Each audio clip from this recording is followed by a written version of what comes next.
Congrats on your. Oh, thanks.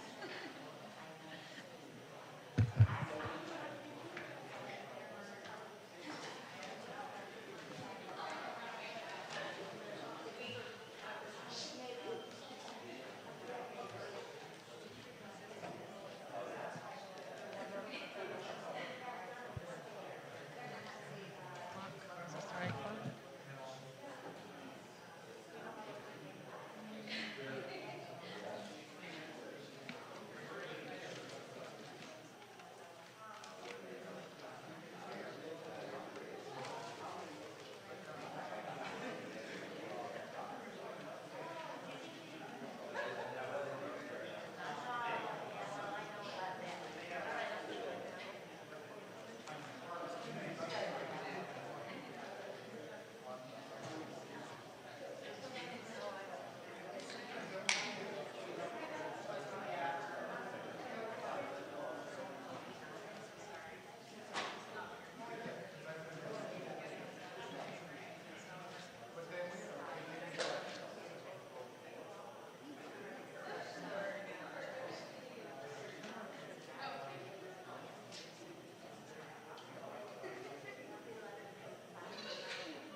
No, you know, next time I really want to be ready to do it because I do my notes like this and I love that. So I think it'd be great. You don't have to read it. I just write, I type up my notes and I just put it on iBooks. Yeah. I do notes app, but I would love to be able to know how to use Granicus because it could work really. Maybe we could get a training together if you're interested. Yeah, I haven't even asked yet.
I will now call this meeting to order. It is 6 p.m. MJ Godges, will you please lead us in the Pledge of Allegiance this evening?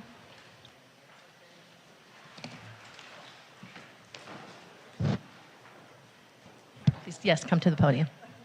I pledge allegiance to the flag of the United States of America and to the republic for which it stands, one nation, under God, indivisible, with liberty and justice for all.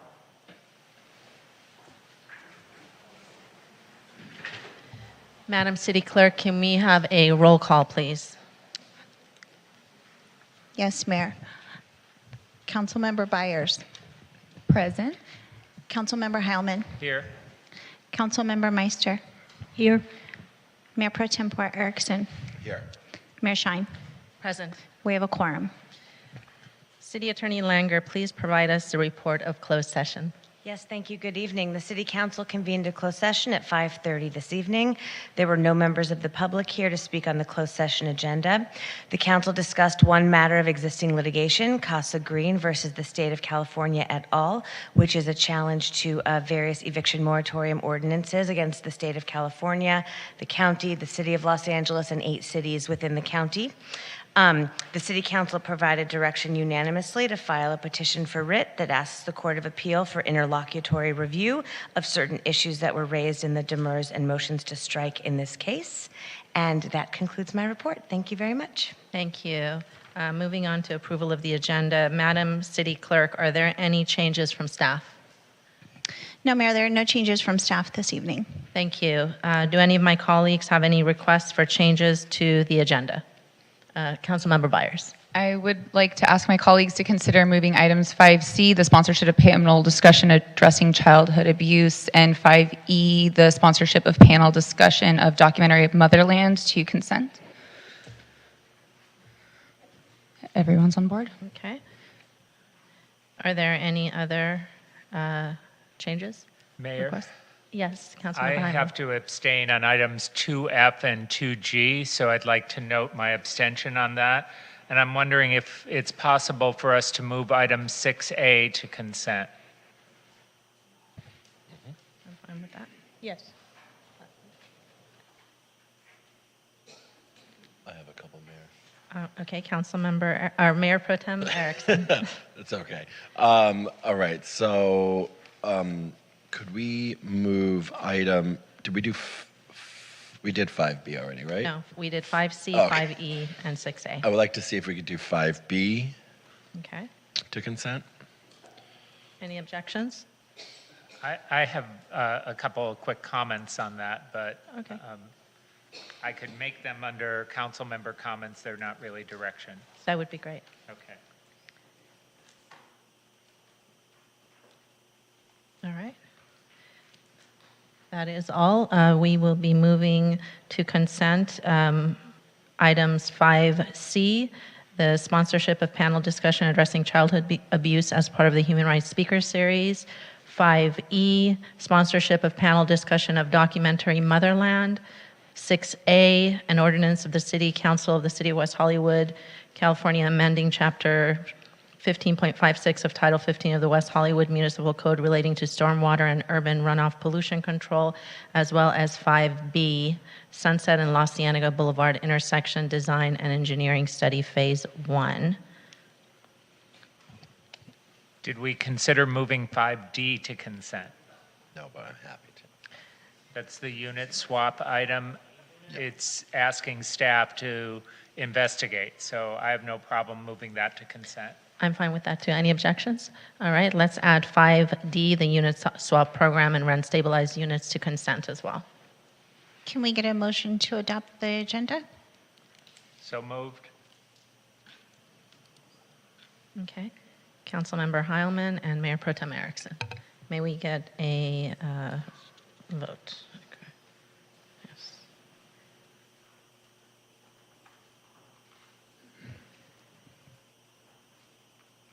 Motion passes.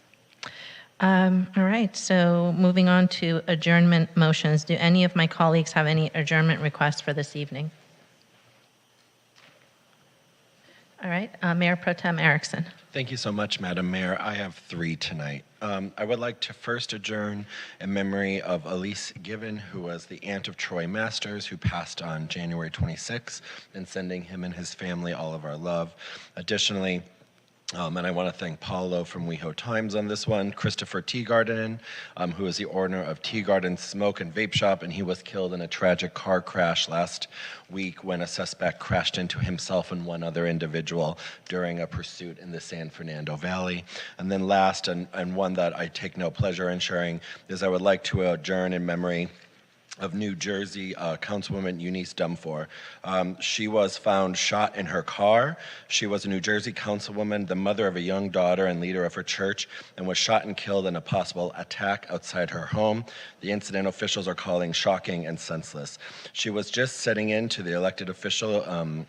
She was first sitting elected official in recent memory who had been shot and killed in office in the state of New Jersey, that the governor told reporters last week.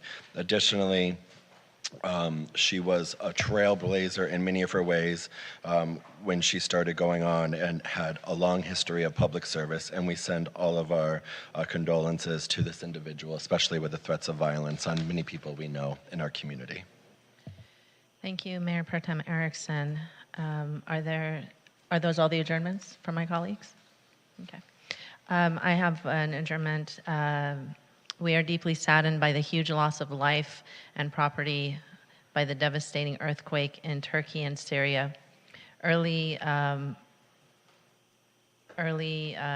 the morning yesterday, a 7.8 magnitude earthquake hit southern Turkey, killing more than 3,000 people there and in neighboring Syria. The total number of injured climbed to 13,580 based on information provided by various agencies as of 12 p.m. Our hearts and prayers are with the families and friends of the victims. Well, moving on to presentations. We have one presentation this evening. To the V-Day Silent Witness Display Planning Committee, whose committee members include Keely Field, Angela De Silva, Renee Soto, and Nicole Payton. Whereas 25 years ago, Eve Ensler's play, The Vagina Monologues, gave birth to V-Day, a global activist movement to end violence against all women and girls, cisgender, transgender, and gender non-conforming. Those who hold fluid identities, non-binary people, girls, and the planet, bringing widespread attention to the issues of harassment, rape, domestic and intimate partner violence, incest, female genital mutilation, and sex slavery. And V-Day is commemorated annually from February through April, and as catalysts to promote creative events that increase awareness, raise money, and realize the spirit of existing anti-violence organizations. The City of West Hollywood has a long history of involvement with the V-Day movement, from issuing proclamations, hosting media events in conjunction with V-Day, sponsoring local productions of the Vagina Monologues, until the Violence Stops Festival, and the 1 Billion Rising campaign for many years. The City of West Hollywood is active in the fight against violence against women through advocacy on the local, state, federal, and global levels, and through legislation, programming, and services, specifically in the areas of domestic and intimate partner violence, sexual assault, human trafficking, and hate crimes.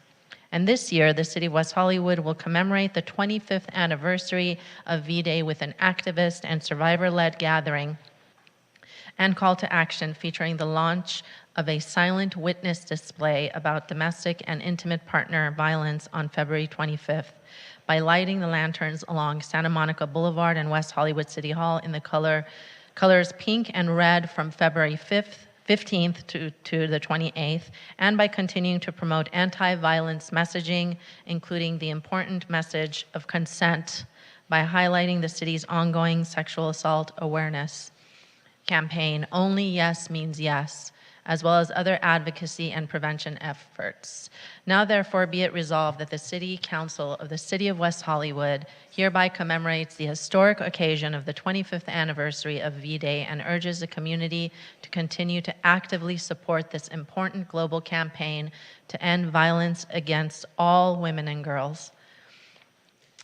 Now would my colleagues join me in giving the proclamation over to the representatives from WAP.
Right here is good, yeah.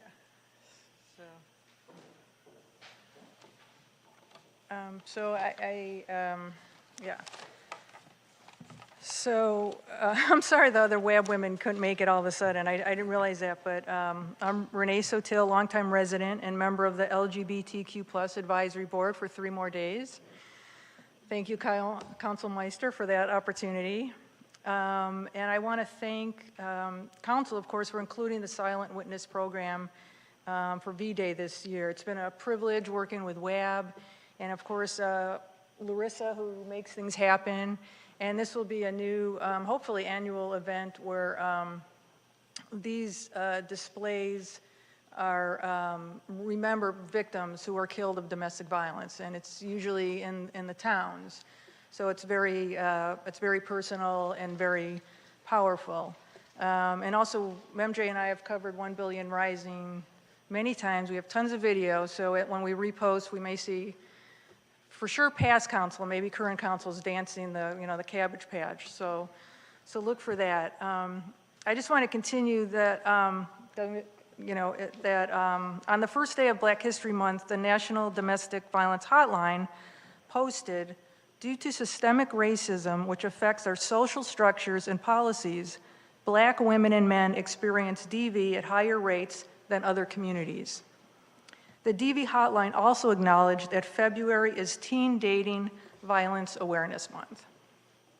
I also want to bring attention to verbal abuse. Verbal abuse is a pattern of speaking with the intent to demean, humiliate, and blame. When this behavior is directed towards people in a professional setting, a hostile work environment is created. As a creative city, let's continue to encourage effective and passionate discussions, but not enable bullying. There is a difference. I'm requesting, advocating, encouraging council as you update bylaws and such to allow city staff the authority and dignity to work and thrive in a zero-tolerance environment. Thank you. And thank you for your support always. Thank you.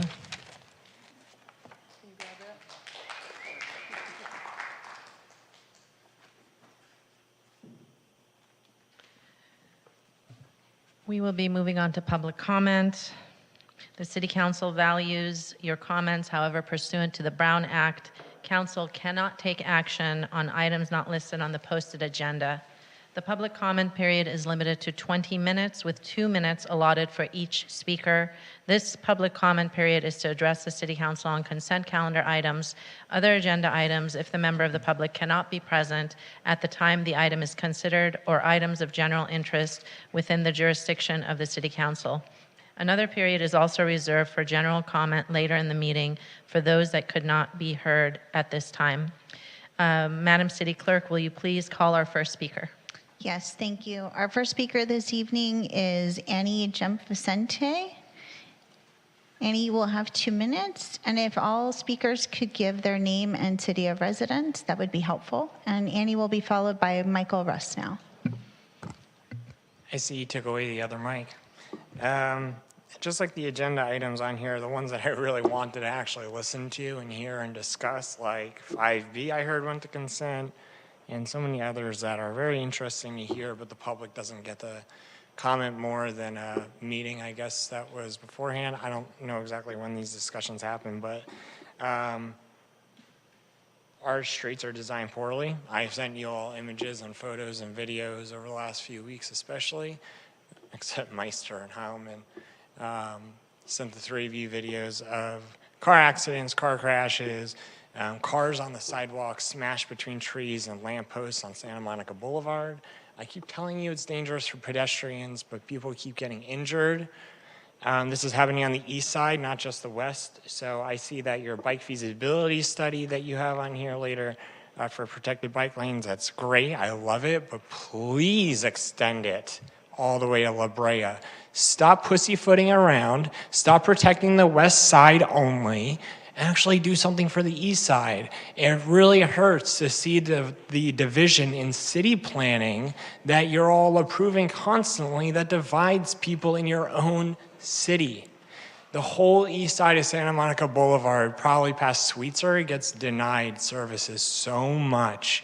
And hey, you can go to WehoVille.com or whatever the hell it is and see all the comments that say, yeah, F the east side. Let's focus on the west side. All the people on the east side are transients. They all just move around freely. Or they're just renters. Who gives a shit about renters? I do, and all of you should too. Start caring about the streets, start caring for people who can't afford to drive, and start caring about people who need to rely on walking and bicycling everywhere. You're not.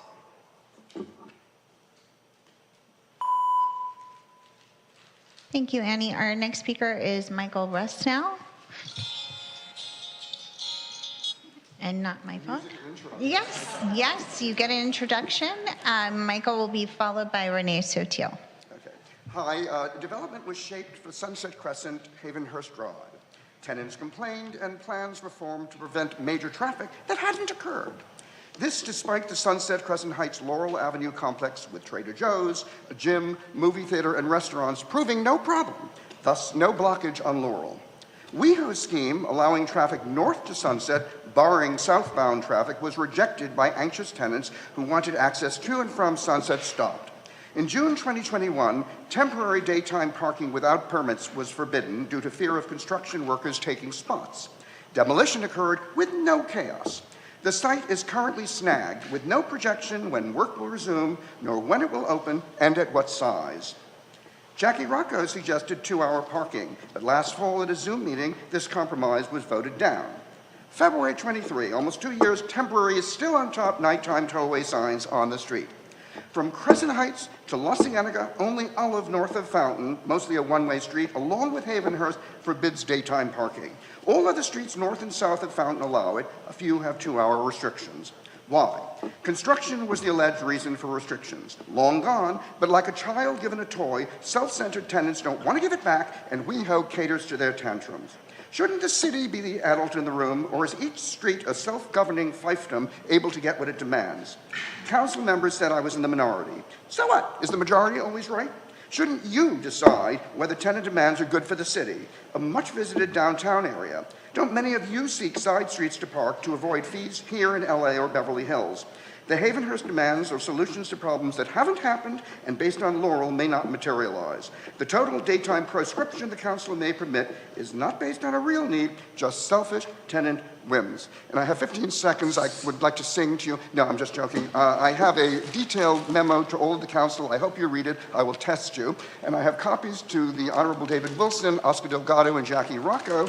And even better for you all, I have personally signed it, and that will be a valuable collectible for you all. Thank you very much.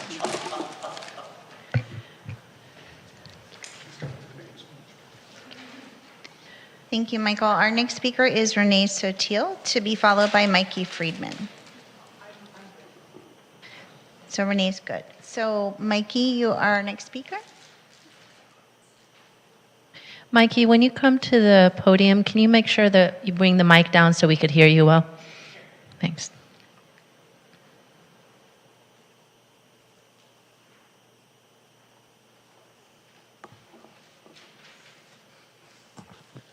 How's that? Good evening. Mikey Friedman, West Hollywood. A couple of weeks ago, Mayor Shine and I met over coffee and talked about the problematic scooters, among other things. And Seppi agreed to a poll to see if WeHoans want to keep or ban scooters, and she agreed to abide by the results. Now, I'm not exactly sure what that means, but I left the meeting hopeful. However, getting agendized, system set up, money appropriated, polling, and then waiting for the results takes time. I couldn't sit and wait that long doing nothing. So I started a petition through change.org, and I asked people to sign if they wanted scooters banned in West Hollywood. It has reached, as of this moment, 235 signatures. People with disabilities, seniors, and able-bodied people all have the right to feel safe when they walk on West Hollywood's sidewalks. According to the response, many don't. There are cities all over the world where scooters are mildly successful, Melbourne, and others where they're not, Paris. In Melbourne, they're still debating whether or not to keep them, but the police are actively citing riders. In Paris, 87% of Parisians voted to ban rental scooters. If you are intent on keeping scooters despite the problems of enforcement and infrastructure, you might want to find out what other successful cities are doing, and please don't rely on the biased scooter companies for your research. When Kobe Wegman spoke to the DAB, I asked him if WeHo was making money from the scooters, and he answered that right now, no, but it will be. Is it worth it? Quote, "The world is too much with us late and soon. Getting and spending, we lay waste our powers." Wordsworth was talking about the Industrial Revolution and money making men greedy and forsaking nature. Well, here it is 220 years later, we have our own revolution. Will it be the money that wins this time, or will it be people's safety? Thank you. Thank you, Mikey. Our next speaker, and I apologize if I mispronounce your name, it's Tsukuru Force. Tsukuru? Yeah. Oh, I said it correctly. Yeah, thank you. So my name is Tsukuru Force. I'm a founding member of Pacific Asian Nuclear Free Peace Alliance. As you may have heard, on April 13, 2021, the government of Japan announced its plan to discharge more than 1.3 million metric tons of wastewater from the defunct Fukushima Daiichi nuclear power plant.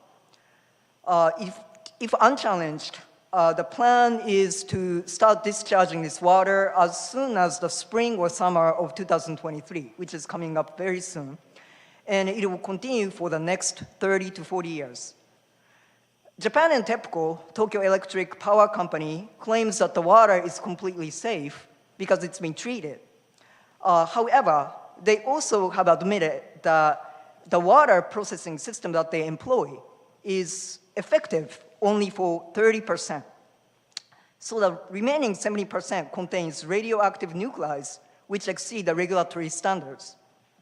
Many scientists, nuclear engineers, and marine pollution researchers have pointed out deficiencies with TEPCO's plan, including and lack of due diligence.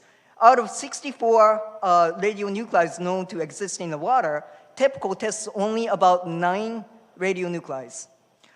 So there are more issues with this plan that I could point out, but the bottom line is as long as the safety of the plan is not ascertained, they should not go forward with this plan.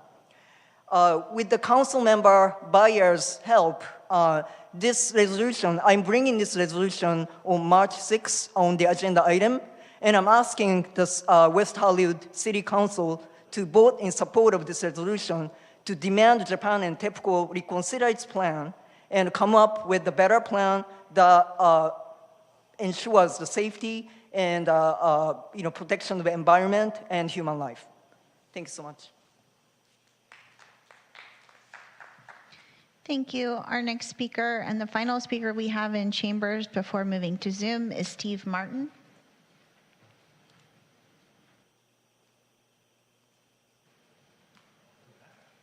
Good evening, Council. Steve Martin, proud resident of the East Side who actually owns a home and is not a transient. I just wanted to recognize our reserve deputies that have been coming to the council meetings since time immemorial and providing security services here. They're all volunteers, they're armed, and they provide professional services for everybody's protection.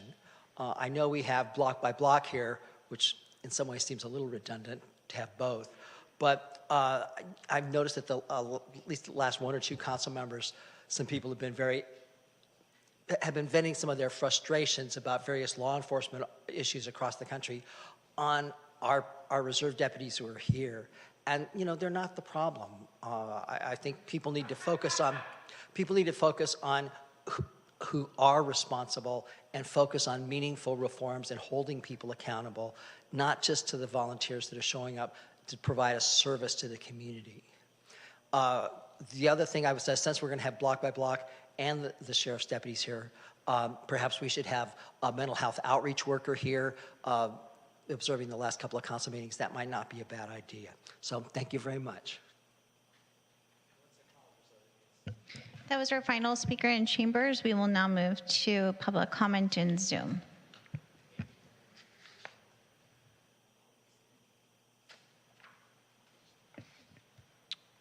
We have one speaker on public comment. Elise Eisenberg, you will have 2 minutes. Please press *6 to unmute yourself for item 5B that was moved to consent.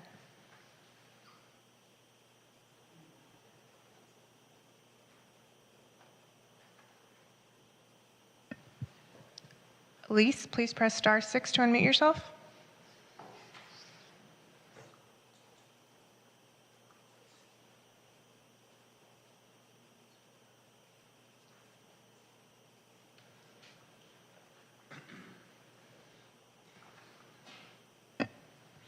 Mayor, Elise will also be speaking under 5A, so we can move on if you'd like.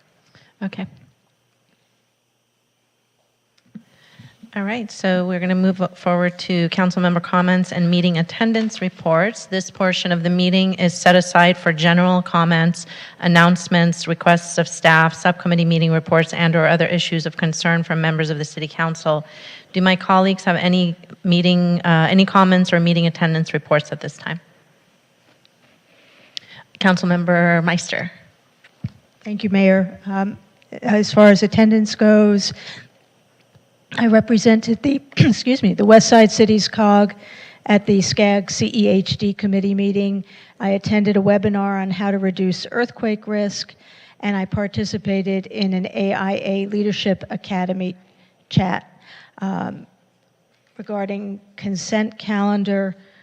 Since we moved several things over, I just want to double check my comments. I guess on item 5B on the Sunset and La Cienega Boulevard, I would just ask if there's going to be or a plan for pedestrian activated crossing button on the southeast side of the street to go either west or north. So maybe that question can be answered. And what else? And then on item 5D, I want to thank my colleagues for bringing this forward and also just give a little shout out to Larry Block, because this is something he actually brought up when he ran for city council a number of years ago and was one of his campaign issues. So I'm sure he'll be glad that you are bringing it forward. And then in terms of announcements, just wanted to mention that on February 8th from 6 to 8 p.m. in the community room at WeHo Library, WeHo reads Mindful Journeys Towards Better Futures.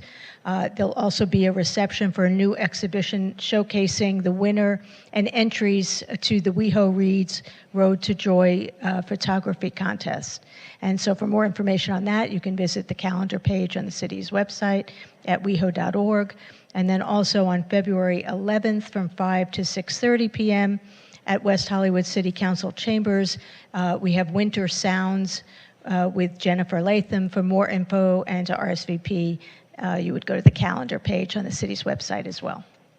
Thank you. Thank you. Councilmember Byers?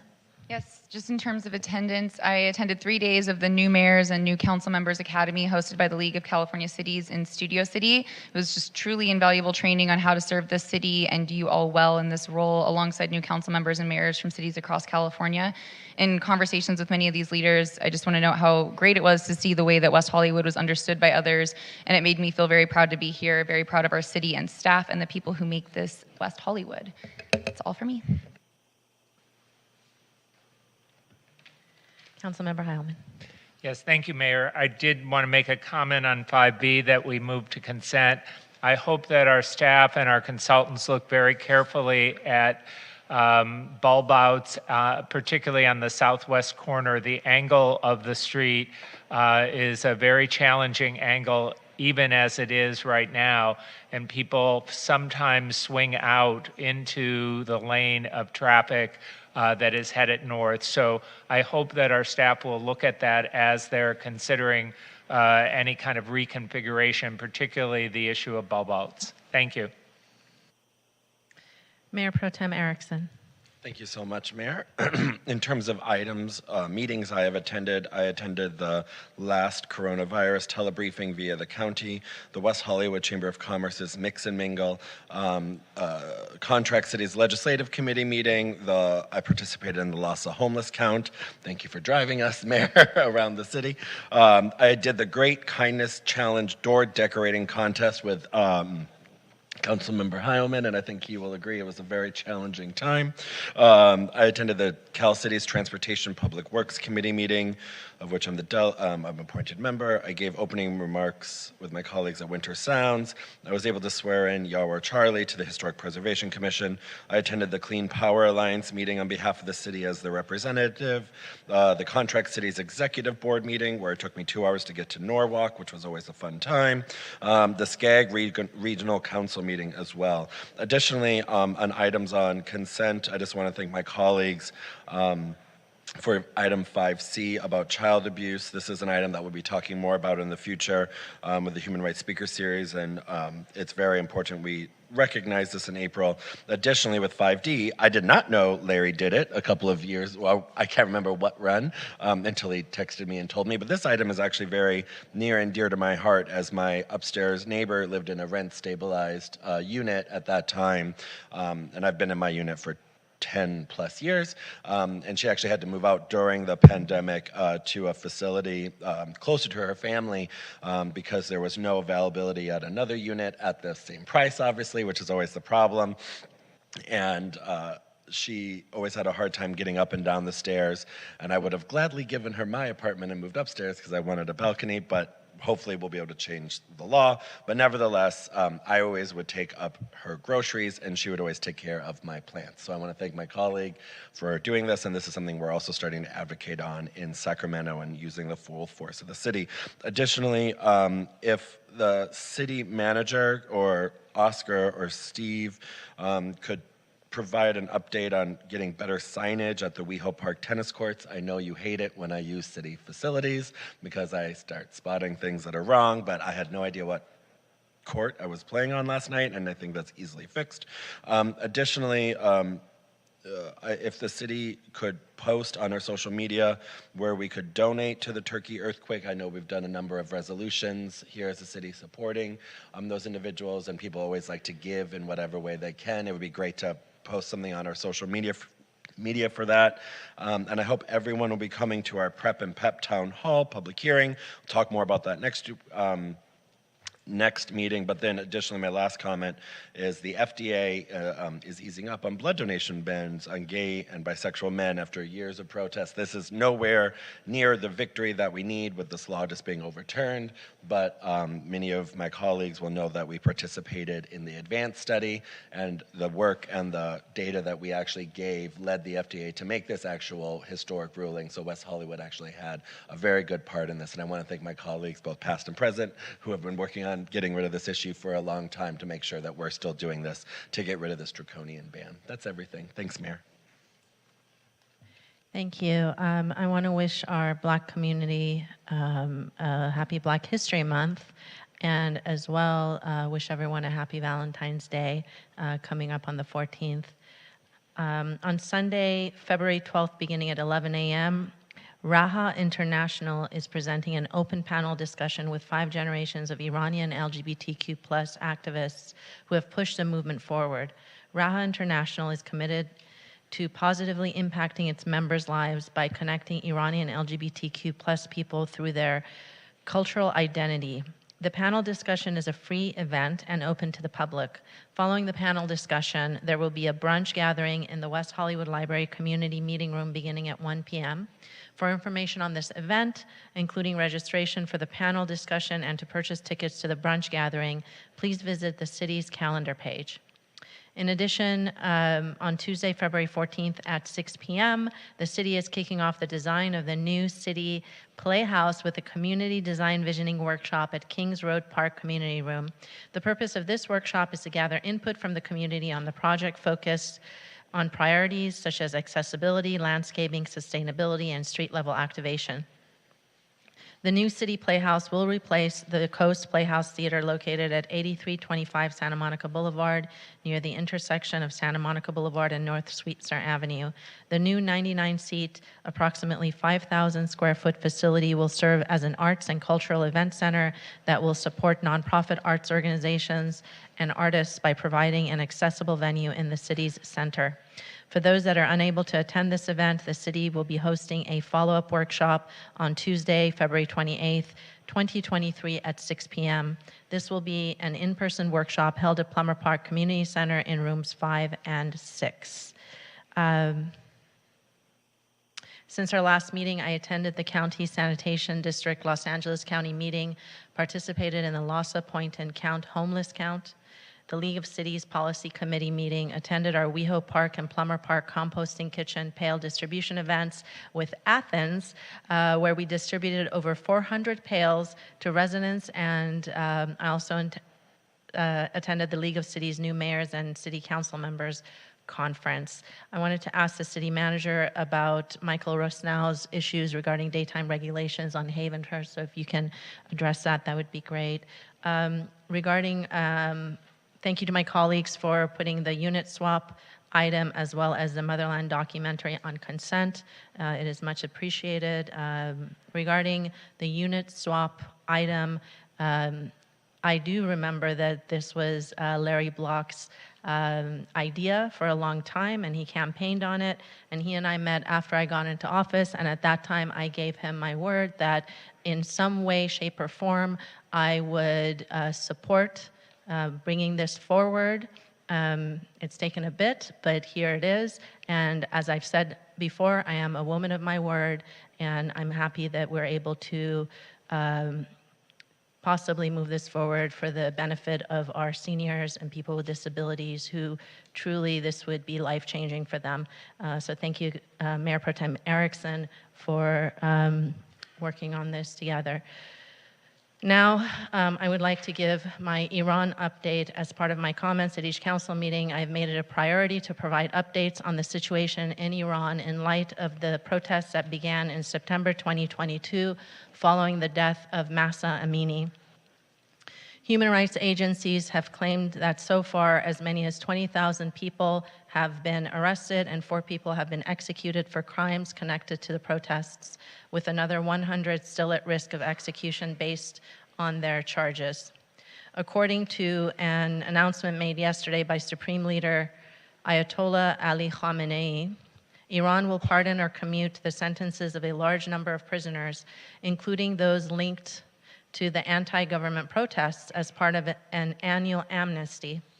The government has yet to provide a definitive figure of the number of those arrested who are still detained or likely to be eligible for the amnesty.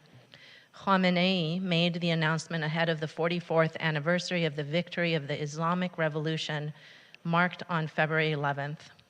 The Center for Human Rights in Iran described the move by Khamenei as a PR stunt with no grounding in reality, and to really highlight what a truly inauthentic PR stunt this is, I want to talk about an article in The Guardian, which was just really, really difficult to read, that highlighted the brutal torture and rape of women and men protesters that are still continuing. 3 women were interviewed in this article, and they describe horrific torture and abuses of not only themselves, but at least 70 other prisoners. So we must continue to speak up and speak out against these human rights violations. I commend President Biden and his administration for keeping the IRGC on the terrorist designation list, and glad that European countries are considering the same. Every single country in the world that cares about human rights at this point must do the same and expel all diplomats and associates and organizations tied to the Islamic regime. No negotiation, no deals cut ties with this brutal government so that they are weakened. And by doing that, the Iranian people who are continuing to fight for freedom will have a higher chance to seize control of Iran and start, finally, a democratic, free Iran. So many Iranian Americans, including myself, were so touched that Iranian singer Shervin Hajipour won the Grammy for the best song for social change for his song Baraye this weekend, as presented by First Lady Biden. Congrats to Shervin. We are so proud of you. Please keep sharing what is happening in Iran on your social media, calling your Iranian American friends to check in on all of us, and advocate your local government to support the Women, Life, Freedom Revolution. Zan, Zendegi, Azadi. Thank you.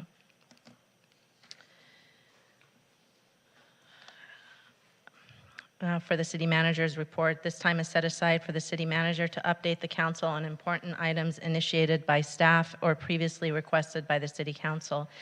City Manager Wilson, can you please provide us your report? Yes, thank you, Mayor. Good evening, Mayor, Mayor Pro Tem, and city council members. I will provide responses to some of your comments, followed by a few announcements, and then we'll provide our annual GARE update. With regard to Havenhurst, we will do a community meeting. We'll schedule one soon now that the project on Sunset has been sold, that property has been sold, and that project's less likely to happen. We'll have a new community meeting. With respect to the signage at the tennis courts, we actually do have signs there in someone's office, and so we will be installing those. And if we can install them quickly, we'll put up temporary signs until they are ready to be installed. And then we'll also put information on the city's website regarding the donations for turkey, pointing them to actual nonprofits, as well as the blood donation policy. We'll make sure that information is available as well. And then lastly, with respect to Santa Monica Boulevard and, Sunset and La Cienega, we will look at the bulb outs and the crosswalks, ensure there are push-button crosswalks at those locations. As far as community or announcements, the city's community safety department held a meeting with leaders from the Neighborhood Watch and residents associations last month. These quarterly meetings provide an opportunity for these groups to receive community safety updates and learn about emerging issues in their neighborhoods. For residents who do want to get involved or connect with their established Neighborhood Watch or residents associations, please contact our community safety department at safety@weho.org via email. The community safety department, in partnership with the Recreation Division and the American Red Cross, held their first CPR, first aid, and AED training this past Saturday at the city's Aquatics and Recreation Center. There were a total of 35 registered participants and 24 received certifications or certificates. This training will continue to be offered to the community free of charge throughout the calendar year. And again, you can contact safety@weho.org for more information. And then lastly, the Community Safety Department, in partnership with the West Hollywood Sheriff Station and an emergency management consultant, are going to offer an active shooter training for community members next month.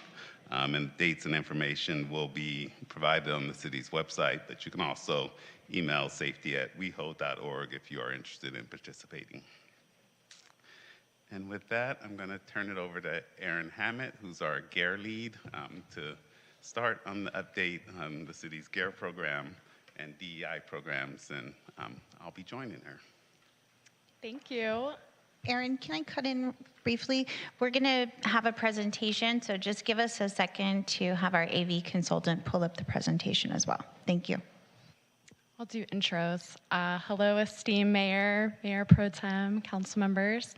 My name is Erin Hammett, and I'm with the Facilities and Field Services Division in Public Works, and the GARE lead with City Manager David Wilson. So here's our presentation. I have a clicker.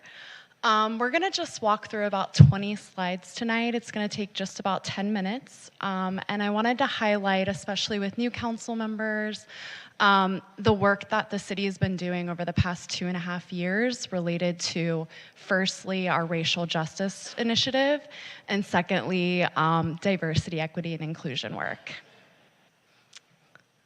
So tonight's agenda includes an intro, pretty brief, our baseline and readiness studies, our operationalizing racial equity, and then our collective vision. You may see acronyms in here, so DEI stands for diversity, equity, and inclusion, and RE would stand for racial equity. First of all, we're in West Hollywood. If we were doing this presentation other places, we would spend some time going over what a great city this is, when it was founded, established, percentage of populations that we serve, and the community. So this is a map of the GARE network. So when we joined GARE in 2020, and GARE stands for the Government Alliance on Race and Equity. It's a government-only network that's invested in advancing racial equity for all, advancing outcomes for all, so that we're not talking about race and gender and all these other things that separate us, hopefully, in the future that we want to create. So put a little website up here of how to get to it. You could also just Google GARE. But the network's grown a lot since we joined. In 2020, there was about 302 members, and now there's about 480. So you can just see how many more governments are getting involved.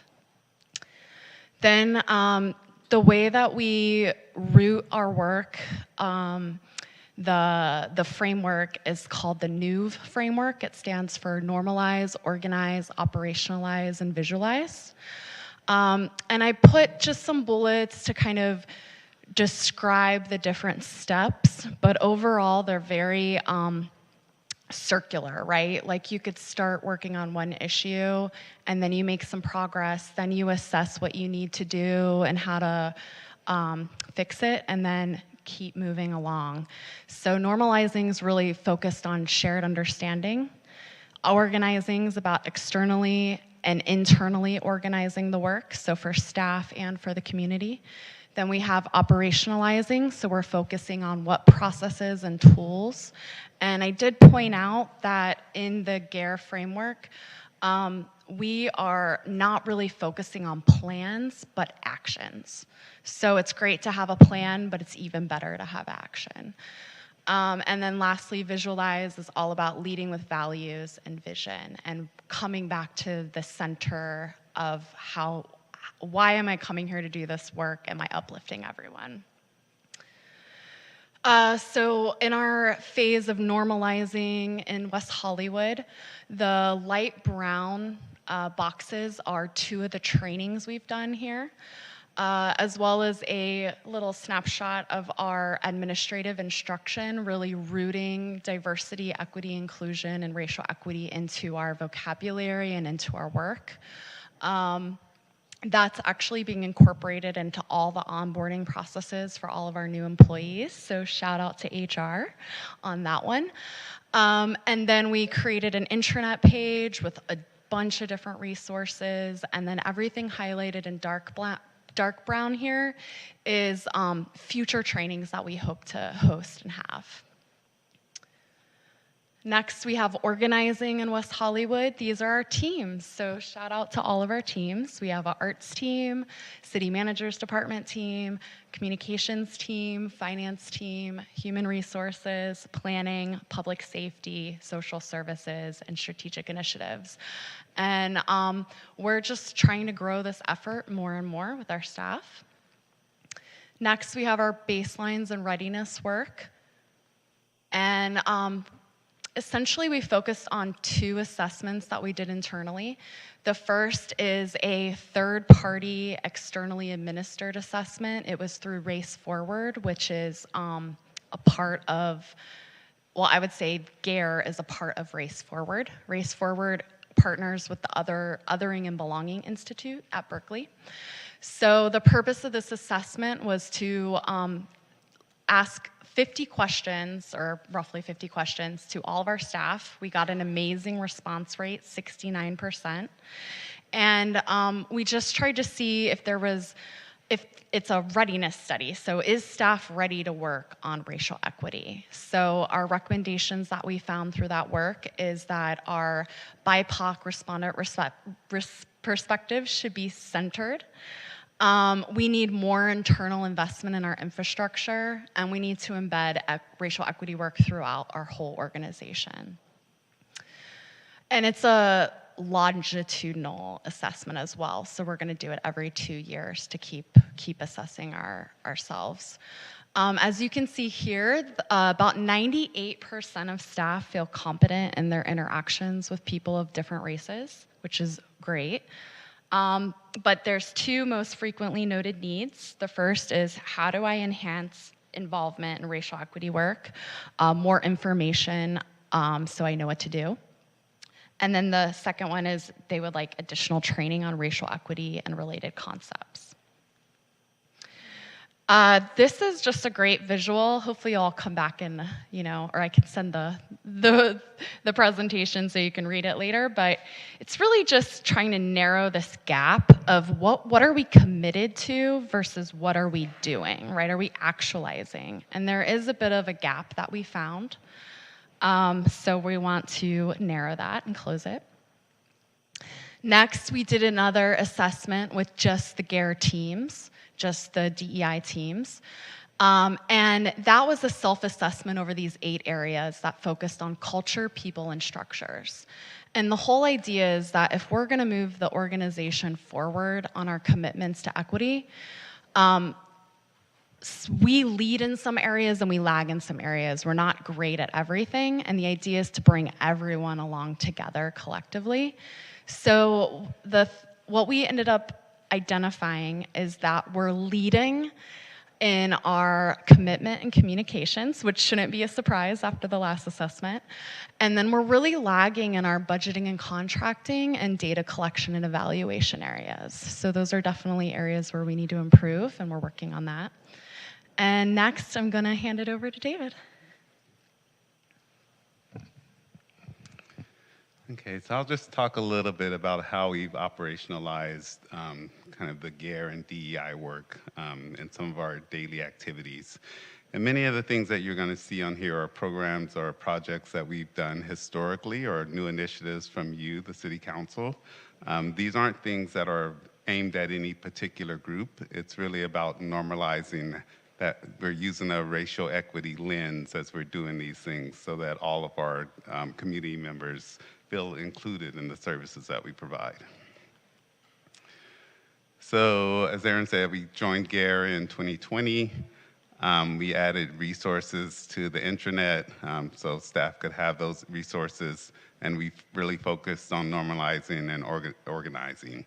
Our plan and kind of GARE's motto is really to focus initially on internal staff and then later on the community once we're able to normalize it within the city.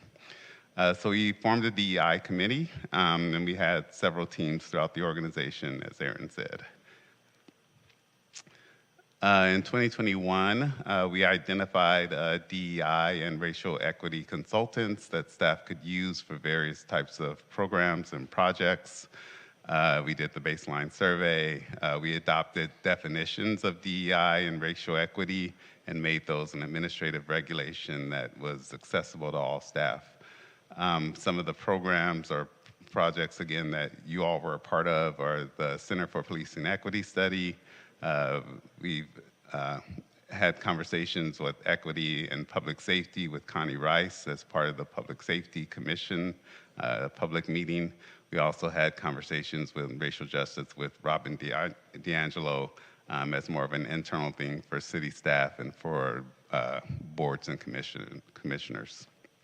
And then we continue to do our climate action plan and housing element, but again, we're doing all of these things with a racial equity lens. The Arts Division worked with the ACAC to develop a cultural equity statement. We formed the Justice Task Force, the Social Justice Task Force. We now do the land acknowledgement at City Council meetings. We've implemented, we've had implicit bias trainings for city staff, and then we've worked on, with our social services division, has done the utilization of by community members of color report. And then we begin work on the behavioral health mobile unit response team. And so as we continue to go, we're continuing through 2022 working with the interdepartmental teams. We continue to do community outreach and needs assessments, surveys with the employees. We've aligned our grant programs with Prop 209.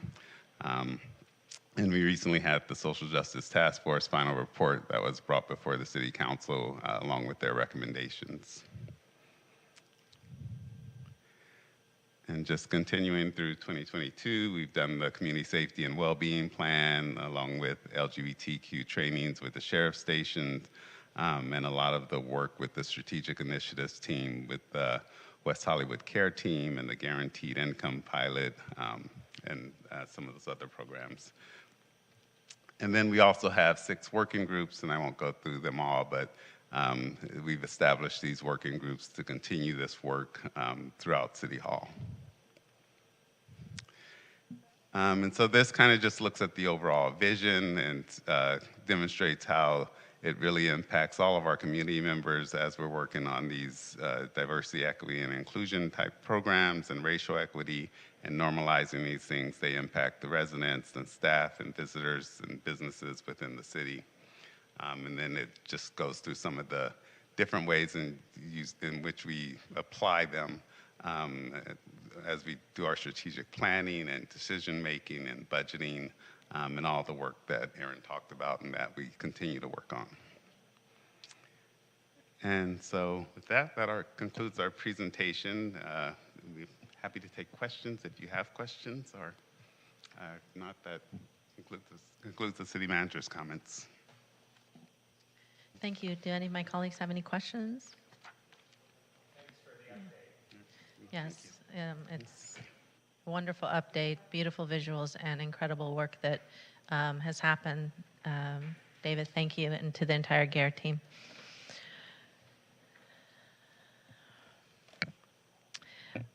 So we're moving on to the fiscal impact on consent calendar. Madam City Clerk, what is the fiscal impact on tonight's consent calendar? Thank you, Mayor. The fiscal impact on tonight's consent calendar with the addition of items 5B, 5C, 5D, 5E, and 6A is $695,474 in expenditures, $300,000 in revenue, and $0 in waived fees. And prior to adoption of tonight's consent calendar, item 6A was moved to consent, which is a first reading of an ordinance, and I will read the title of the ordinance into the record. An ordinance of the City Council of the City of West Hollywood, California, amending Chapter 15.56 of Title 15 of the West Hollywood Municipal Code relating to storm water and urban runoff pollution control. And with that, we will have a motion to adopt.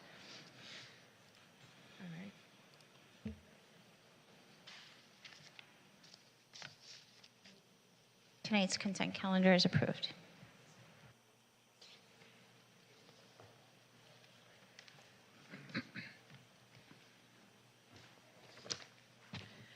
Thank you. We have no public hearings for tonight, so we'll move to unfinished business, starting with 4A, the Santa Monica Boulevard Protected Bike Lanes Feasibility Study.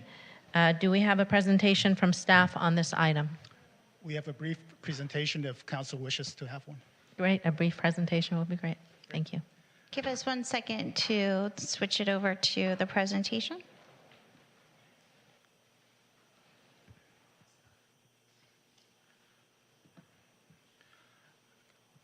Okay, good evening, Mayor, Mayor Pro Tem, City Council. The item before you tonight is the Santa Monica Protected Bike Lane Feasibility Study. City Council has directed staff to investigate the feasibility of constructing protected bike lanes on the west side of Santa Monica between Doheny and Kings Road, where we have an existing bike lane. and also investigate the feasibility of constructing brand new bike lanes on the east side between Kings Road and La Brea Avenue. The graphic on the left shows what a protected bike lane looks like, a typical protected bike lanes where you have about 5 feet of travel lanes. That's shown with a number 4, blue 4 there. Also a 3-foot buffer that typically has paint and vertical separators like plastic bollards or something more substantial to separate general traffic from bicycle lanes. What we have currently on Santa Monica on the west side are striped bike lanes, and that's the figure that you see on the right side.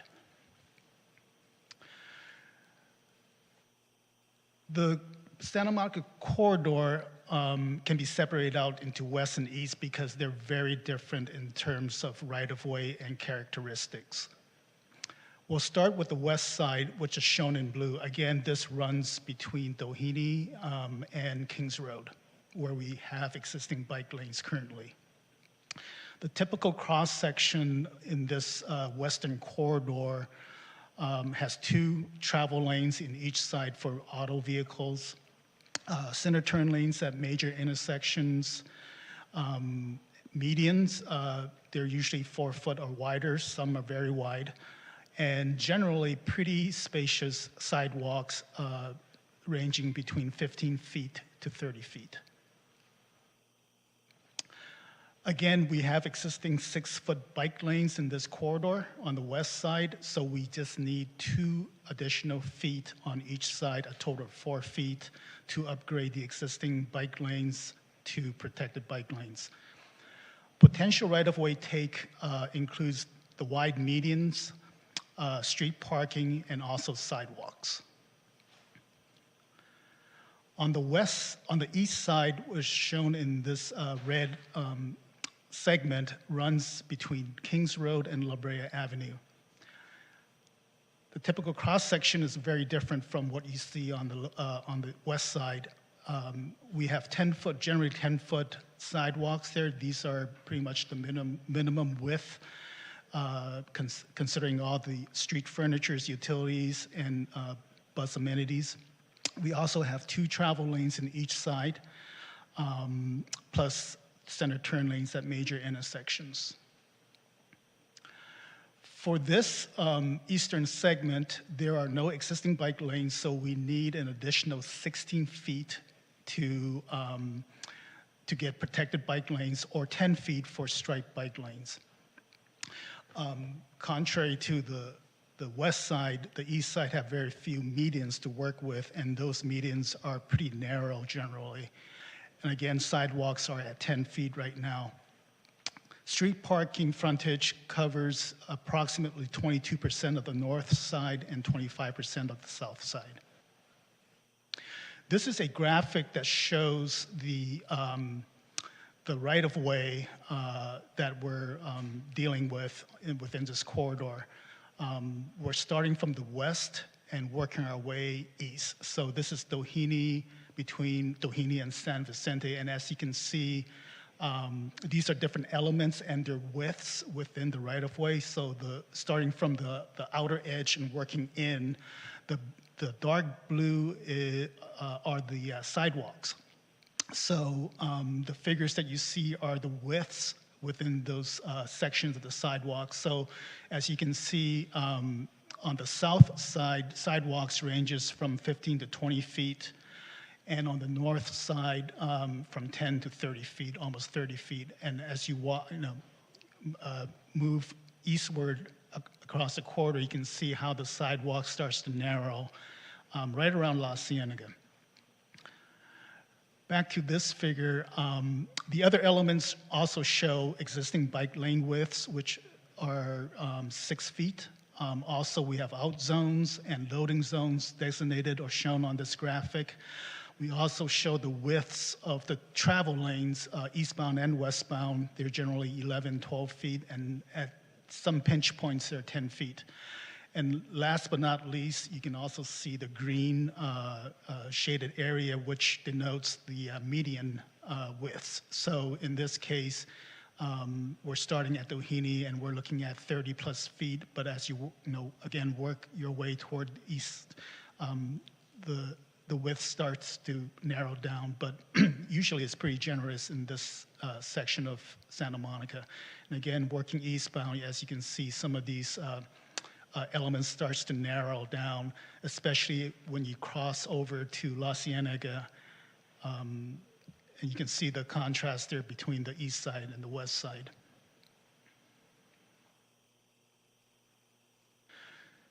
So in looking at the feasibility of bike lanes on the west side, there are medians, as I said, that could be considered for right-of-way take. We looked at the frontage, and it covers about 75% of the west segment. So we think that there are sufficient median widths to work with. We will probably and likely also consider removing some on-street parking where medians are not available, as well as potential sidewalks. I want to also kind of highlight some of the potential trade-offs in taking the right-of-way from medians and parking. Obviously, the loss or reduction of medians, but also there are art installations and plantings in the medians to be considered.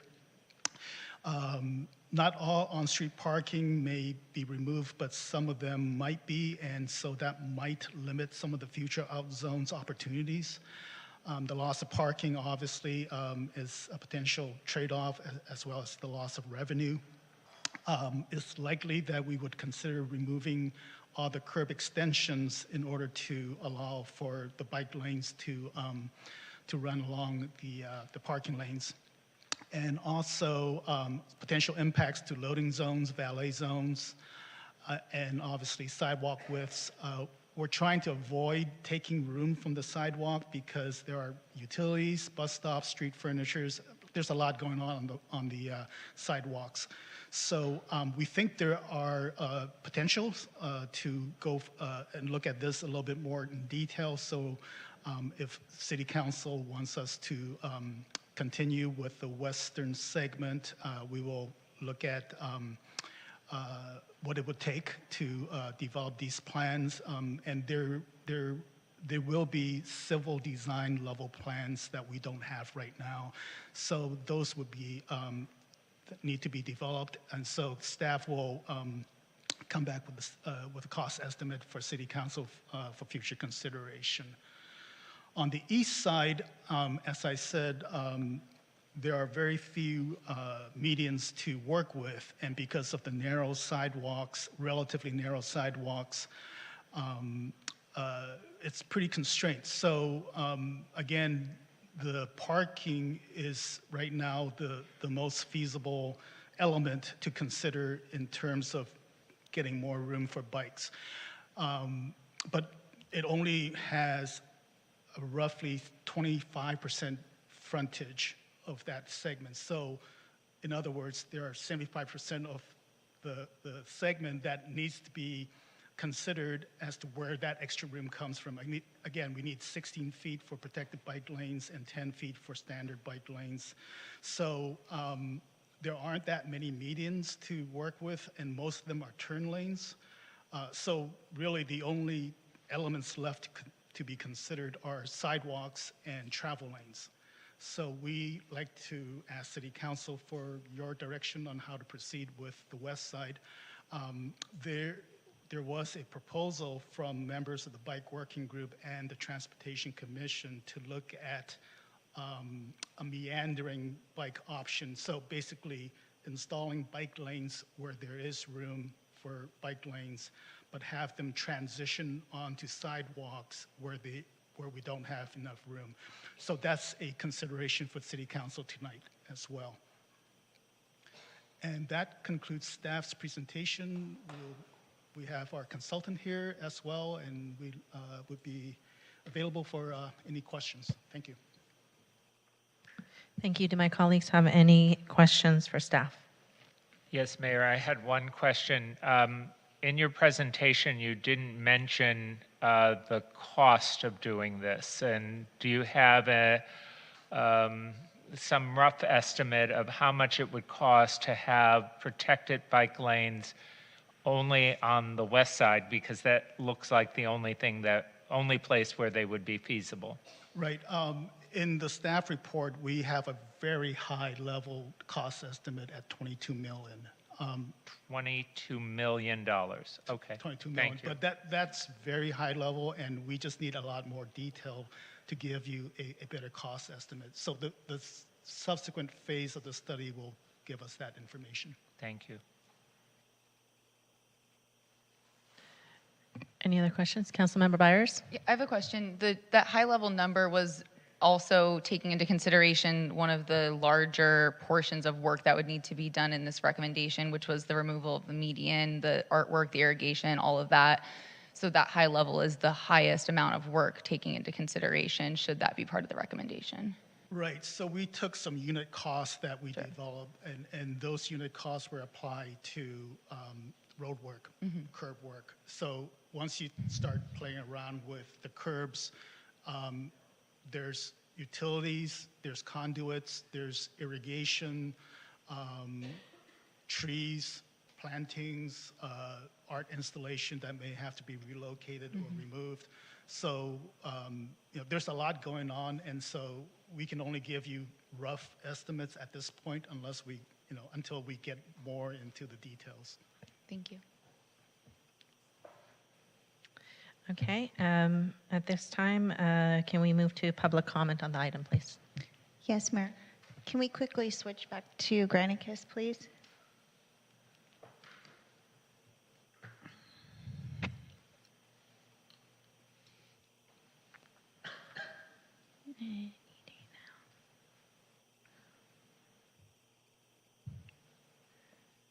Okay, thank you.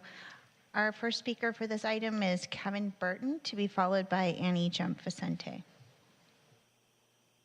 And as a reminder, if you could give your name and city of residence, that would be helpful. Good evening, council members. I'm Kevin Burton. I'm a resident of West Hollywood, and I'm speaking tonight on behalf of the West Hollywood Bicycle Coalition. I want to first thank the council for bringing this important item forward.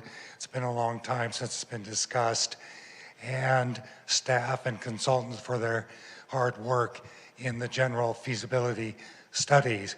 We strongly support upgrading the current Class 2 unprotected bike lanes on the western segment to protected Class 4 lanes.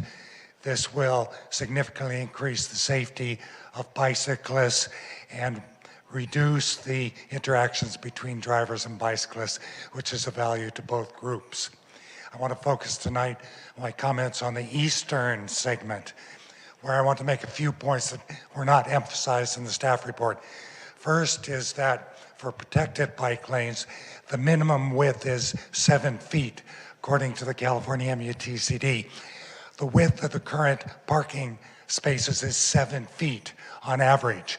So for 20% of that route, if parking spaces on street are removed, you can immediately install protected bike lanes in those areas. Where there is no parking, the minimum width is 4 feet. So you only need to find 8 feet worth of space on the eastern segment to install those Class 2 unprotected bike lanes. There's another important advantage in that this will help produce a connected network with the bike lanes on Fairfax coming up on La Brea with the bus bike lanes.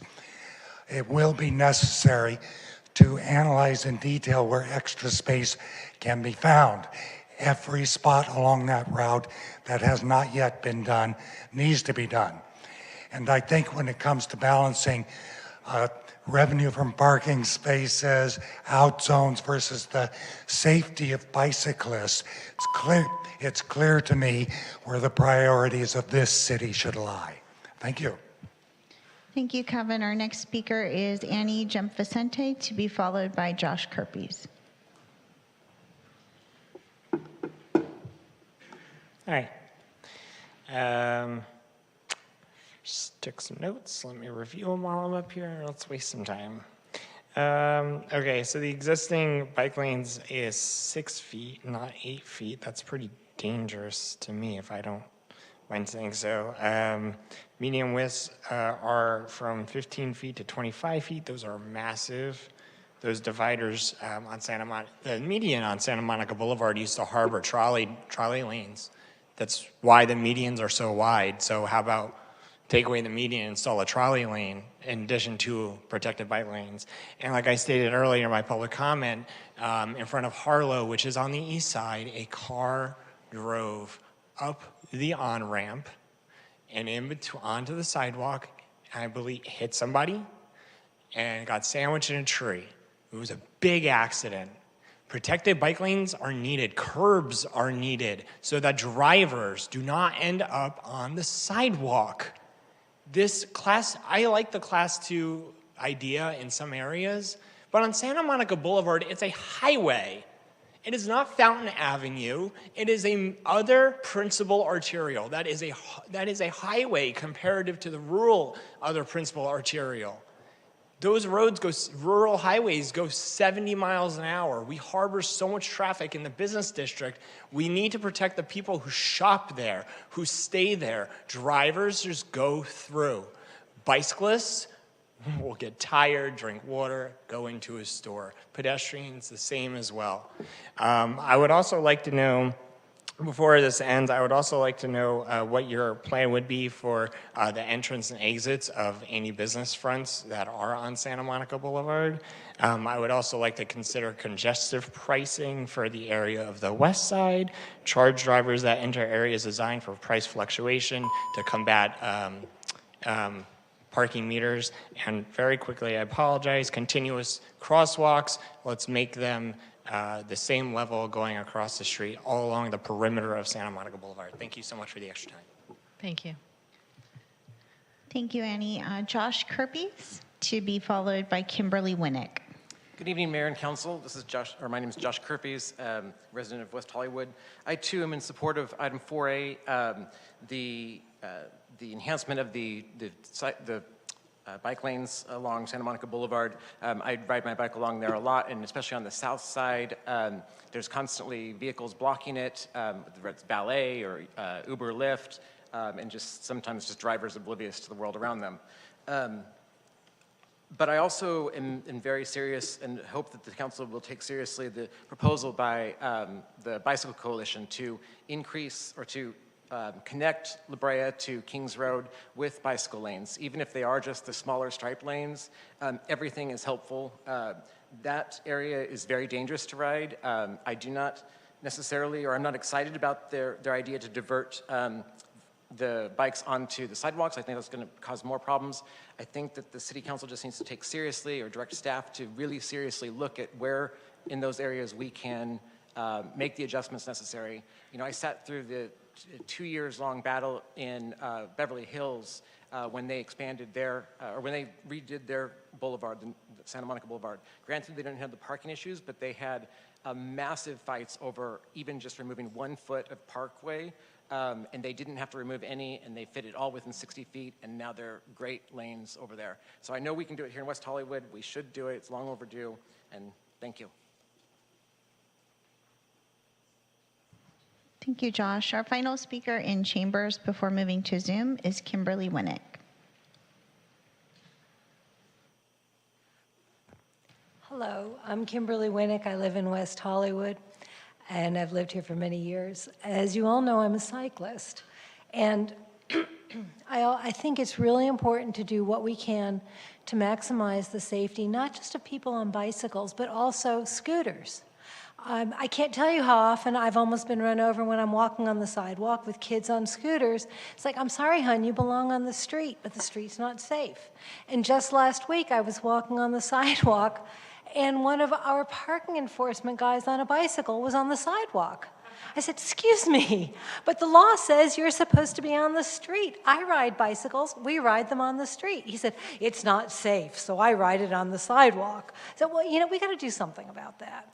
And we've got to figure out how to come up with a better balance. I think staff's recommendations are good.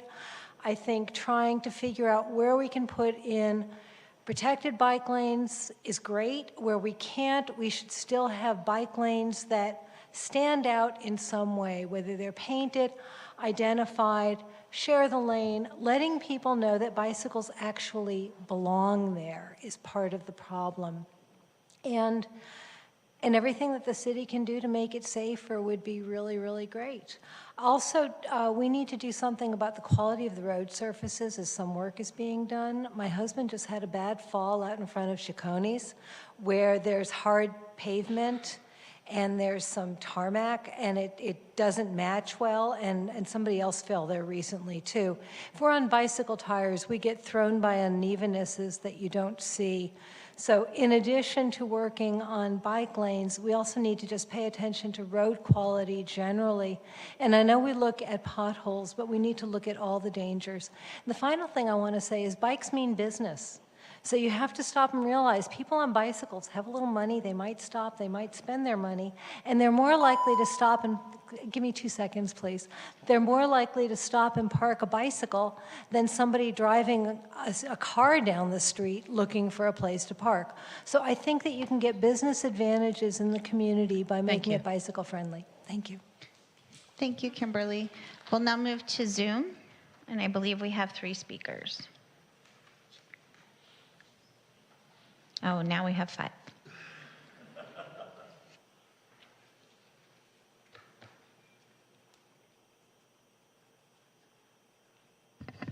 Our first speaker this evening on Zoom is Jordan Beard, to be followed by Helen Krieger. Jordan, you'll have 2 minutes. Please press *6 to unmute yourself.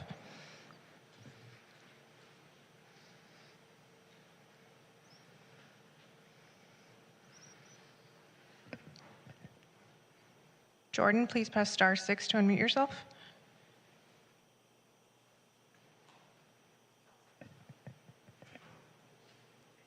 Okay, we'll move on. Our next speaker is Helen Krieger, to be followed by Karen O'Keefe. Helen, you will have 2 minutes. Please press *6 to unmute yourself. Hi, folks. My name is Helen Krieger, and I'm a resident of WeHo on Fountain Avenue. I want to really thank the City Council for putting this on their agenda and the Transportation Commission for all their work on this. I really hope that the City Council can direct the Commission to do further study block by block to see the feasibility of putting in bike lanes east of Kings on Santa Monica. And then that would include looking at some things that Kevin mentioned, travel lanes, off-street parking, and turn lanes. But mainly I want to speak about our overall bike plan, because I know that we've also approved the pilot program for bike lanes on Fountain Avenue. But I want to make sure that we're all very clear that bike lanes on Fountain Avenue does not change the need for bike lanes on or very close to Santa Monica. The fountain bike lanes are essential. They serve people who live in the northern part of WeHo. They serve people who are traveling by bike or scooter to destinations on Sunset or to our metro connections, which are all on Hollywood right now. But the Fountain Avenue bike lanes will not take away the need for bike lanes on the southern part of WeHo, because WeHo is a big neighborhood. So imagine that somebody rides their bike to have brunch at Kitchen 24 and then they want to go to Whole Foods. They're not going to travel uphill for half a mile at Kings, go back down Fountain, and then go back downhill for a half a mile at Fairfax, and then do that all again on their way back home, going almost 2 miles out of their way per round trip. Because if that's your only option, you're going to just ride on the sidewalk when you get to that eastern part of Santa Monica, or you're just going to drive a car. And so then we'll be back here in a couple of years asking why we can't get the car ridership down. So what we really need is to have a realistic, comprehensive plan for active transportation in WeHo, and that means safe travel lanes on both the north and south ends of our cities. Thank you guys so much. Thank you, Helen. Our next speaker is Karen O'Keefe, to be followed by Mark Feminella. Karen, you will have 2 minutes. Please press *6 to unmute yourself. Good evening, I'm Karen O'Keefe. I haven't owned a car for 23 years, including while living in West Hollywood for the past 11. I walk, bike a ton, and take the bus. When I first moved here, it was scary to bike because there are so few bike lanes, and the bike lanes on Santa Monica are constantly obstructed by cars using them as loading zones or darting in and out to park, and car doors suddenly open. It's still unnerving and stressful.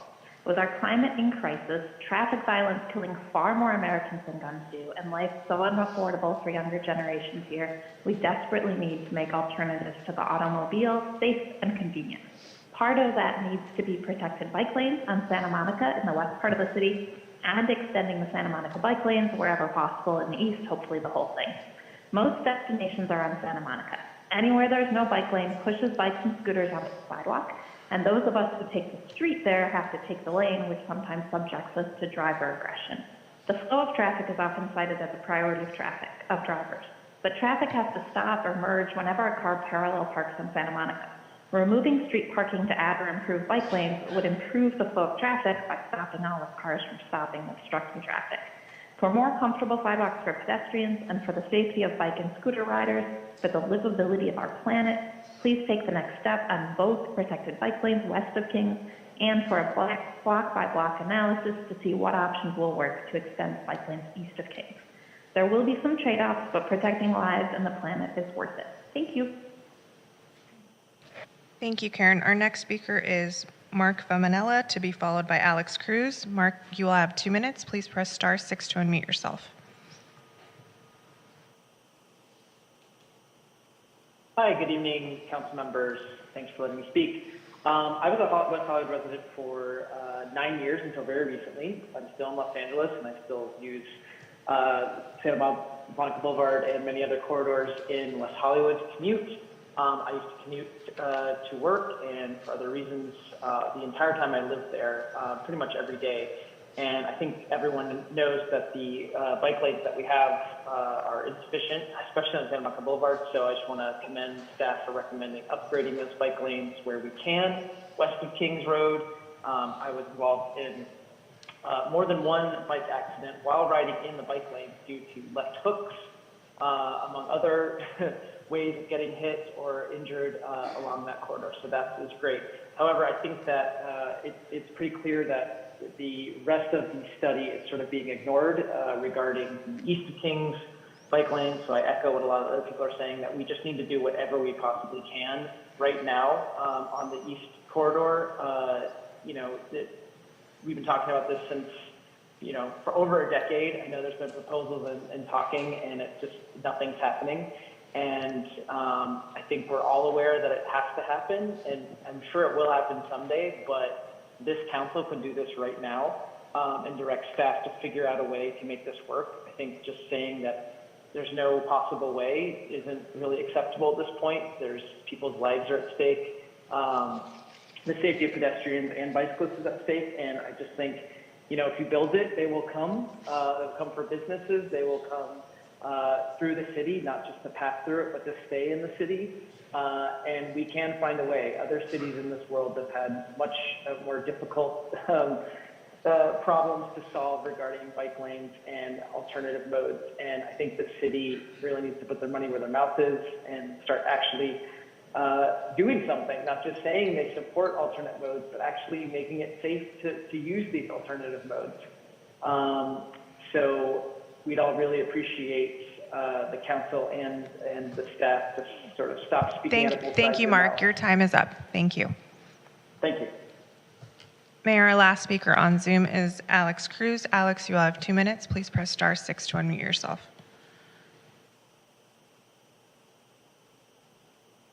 Hello, my name is Alex Cruz, and I live in Hollywood. I'm here to fully support pedestrian safety and bike lanes. I'm shocked at how much we still have to fight for something as simple as bike lanes on Santa Monica Boulevard. Please, just stop catering to the auto industry. We have done that for far too long. I remember seeing the news about the young woman who died on Sunset Boulevard sometime last year, and that area is very dangerous too. If there is no room for bike lanes, we need to get rid of one of the car lanes. They can have just one on each side, and the rest of the space to be used for bus-only lanes or bike lanes, or both at somehow. That is what needs to happen. We keep trying to avoid taking away that travel lane for cars when it's absolutely what must happen. So, they're lucky that we're not banning cars altogether.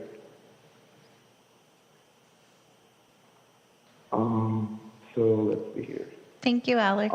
If you're worried about traffic, if you're worried about traffic, those people will see the bus traveling faster than them, and they will take the bus next time. The bus should be faster than the car traffic. The bus should be fun and easy. The bus should be the way to get around. So please make these bike lanes and bus lanes happen now. And let's stop catering to the auto industry. Please and thank you. Thank you, Alex. Mayor, that was our last speaker on Zoom. Thank you. Do my colleagues have any comments?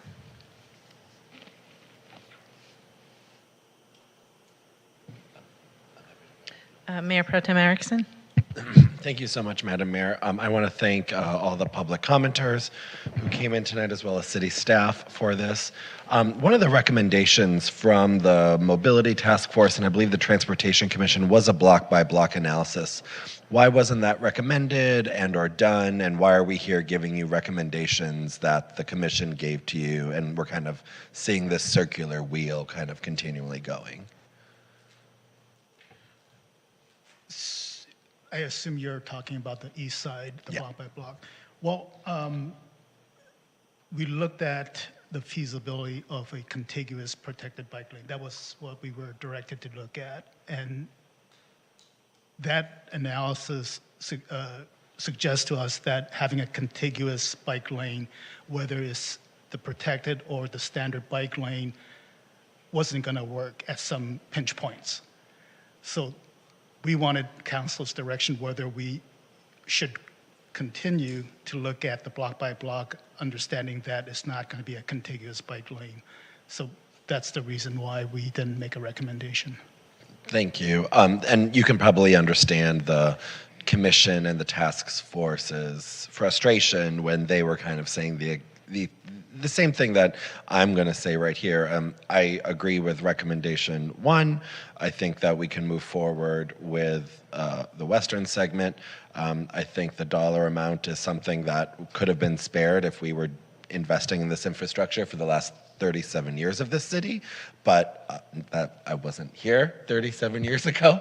I wasn't even alive. So anyways, I think that that's a really important investment that we have to do.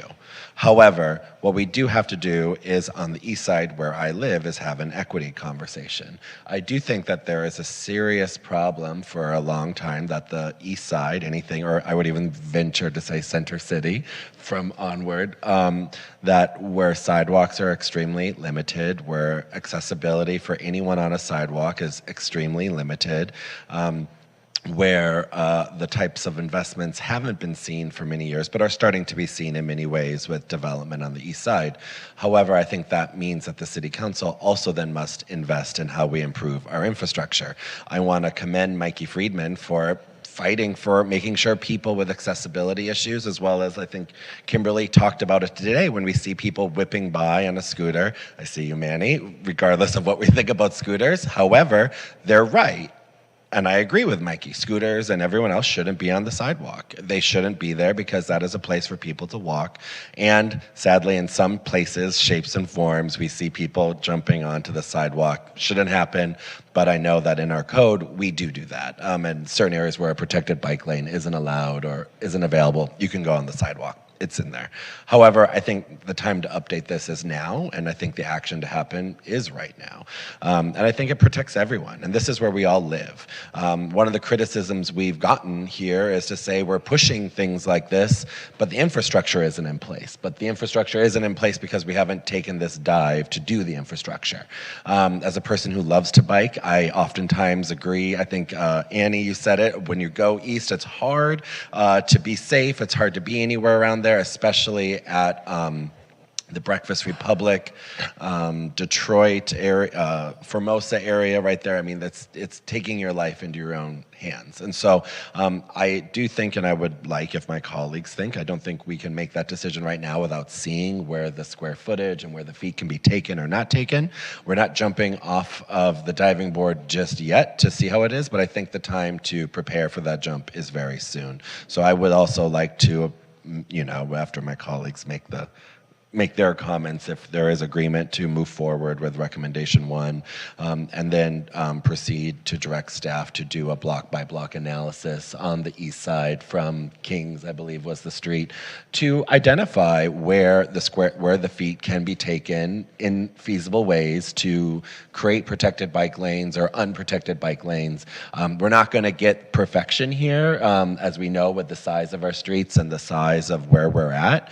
However, that doesn't mean that we shouldn't take that opportunity to prepare for it. So that's how I feel about this item, and I just want to thank all the bikers and everyone who took time out of their night again to come out here because it's a lot. And I want to thank everyone for their advocacy around making our sidewalks and our streets safer. Thank you. Councilmember Byers. I couldn't agree more with my colleague. I recognize that the results of this study indicate that no single solution will work, and that totally makes sense. But the idea that one single road should be otherwise relegated solely for vehicular traffic is also an idea that doesn't totally make sense to me. The inevitability of bicyclists and scooters using our sidewalks because the streets are not safe has been communicated over and over here. I believe that by properly designating space for everyone, people will be able to better manage expectations. So this meandering approach could be precisely the solve for a long overdue system of bike lanes on Santa Monica Boulevard. It will mean looking at the removal of those parking spaces on sidewalk approaches, removal of the continuous curb extensions, medians. It should all be on the table, because what hasn't been on the table for so many and for too long is true safety in a chosen form of transportation that many people solely rely on. And that's a conversation we cannot continue to negotiate. It's about people's lives at stake. And it's something that I want us to take very seriously as we continue to do this approach towards real progress and real completion of bike lanes. I am in agreement that the west side bike lanes ought to be protected, and I just want to make a nod for the opportunity around seating space to come from on-street parking on the west side. The west side, if anything, has a greater amount of on-street parking than the rest of the city. I don't want us to lose the space that is otherwise public, full of artwork, full of natural life in that space. I believe it helps us have a real boulevard. So I would make my preference for on-street parking to be the first space we cede from on the west side for those protected bike lanes. But beyond that, I'm just excited that we're going to continue this good work. Thank you. Councilmember Meister. Thank you, Mayor. I have a couple of questions. Bob, did we look at the concept of doing a bike lane and then parking and then our roads? That is under consideration for the west side. So we'll be looking at that at the next phase, whether that configuration could fit. And that would be, would we be looking at 4 to 5 feet then to the parked cars? I'm just trying to figure out what we'd be losing. We could work with 4 to 5 feet if that's the case, but everything needs to shift over. And that's really the challenge is, can we shift everything over? Because now we don't have the luxury of moving this and that. Everything needs to shift over, right? Okay, and then you have in the report that Santa Monica Boulevard carries over 53,000 vehicles per day and only 150 to 300 bike trips. Do we have any sense of what could happen? And you might have had this in the Fountain report. On Fountain, we're looking at 38,000 vehicle trips, and we know that some of them are going to move south, some of them are going to move north. Do we have any sense of what traffic might be like on Santa Monica Boulevard once if we're able to put bike lanes on Fountain? We have some numbers. I think we ran our transportation demand model, and it's indicating that around 200 to 400 trips per day from Fountain will shift down to Santa Monica. So, that's just a guesstimate. That's why we said let's do a pilot so we know for sure, because academic exercise doesn't tell you the whole story. So we're anticipating with the Fountain bike lanes project that traffic would increase on Santa Monica by about 200 to 400 during the peak hours. Did I answer your question? Okay. Yeah, thank you.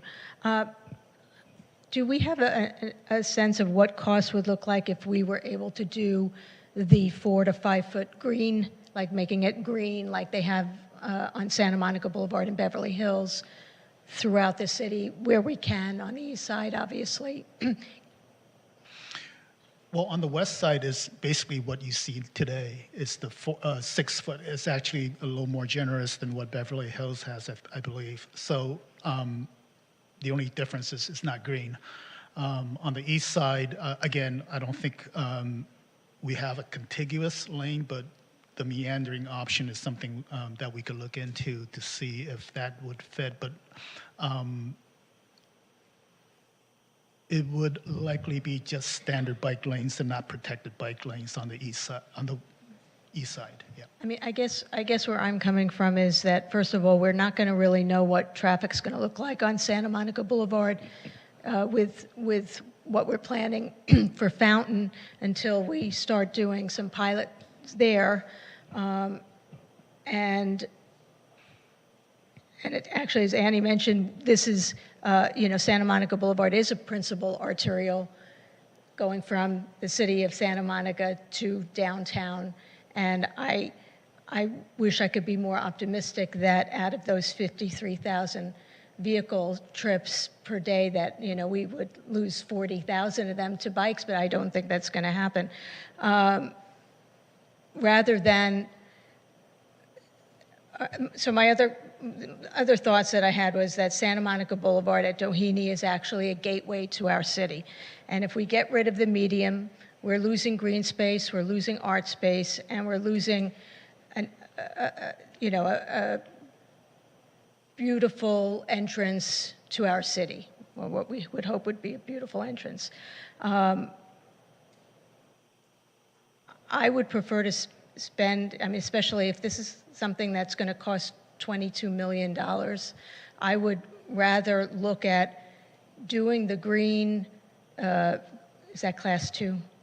I'm sorry, I always get those classes mixed up. Class 2 lane as wherever possible on Santa Monica Boulevard.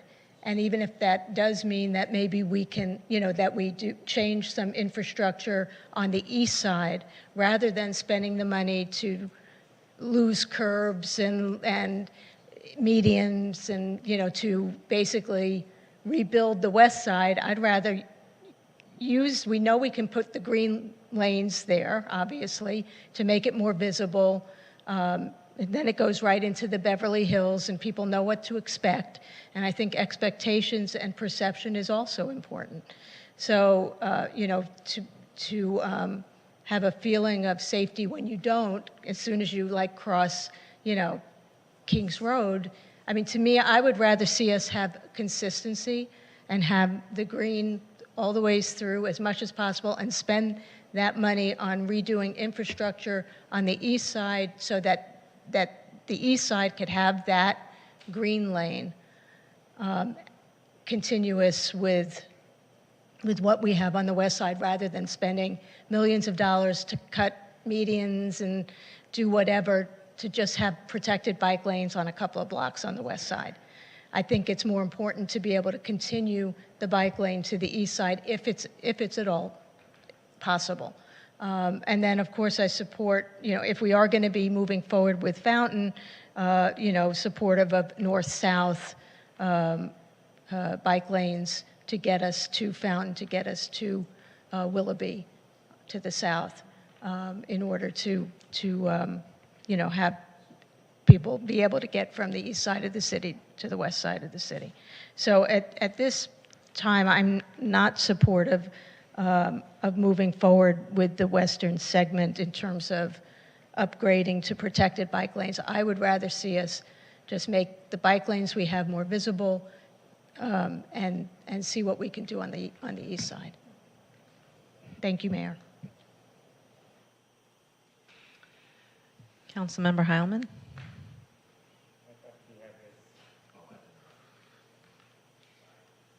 What? Oh, okay, thank you. Thank you to the staff and our consultant, and thank you to the speakers. I have concerns about this, and some of the speakers obviously are very passionate about cycling, and I appreciate that. But some of them said things like, do whatever we can, no matter what the trade-offs. But I don't think that's our I don't think that's prudent. Part of our job up here is to think about the impacts of this decision and how it will affect other people in the community who are not cyclists, and how it will in fact affect our business community. Some of the people also said we should do everything no matter what the cost, but that's our responsibility to think about the cost of this, both the initial cost as well as the long-term cost. Here are a few things that concern me. If we remove parking in places, that's likely going to remove commercial loading zones, and those are not replaceable. A lot of these areas do not have alleys behind them, so how do we manage that with a protected bike lane? Some of the people who drive are disabled, and they need parking nearby a business. How do we address that?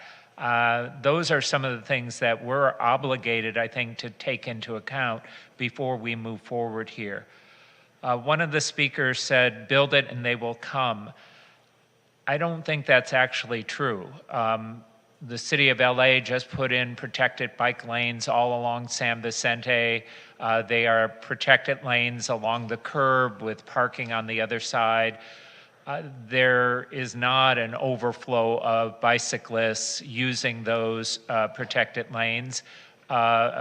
I see the same thing at USC, where they spent a lot of money to put in protected bike lanes, and they are not being, they're not being utilized as much as I think the city of LA hoped.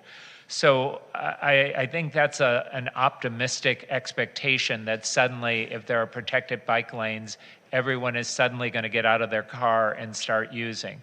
I want us to try to do everything we can to improve bike safety. I also want us to do everything that we reasonably can do.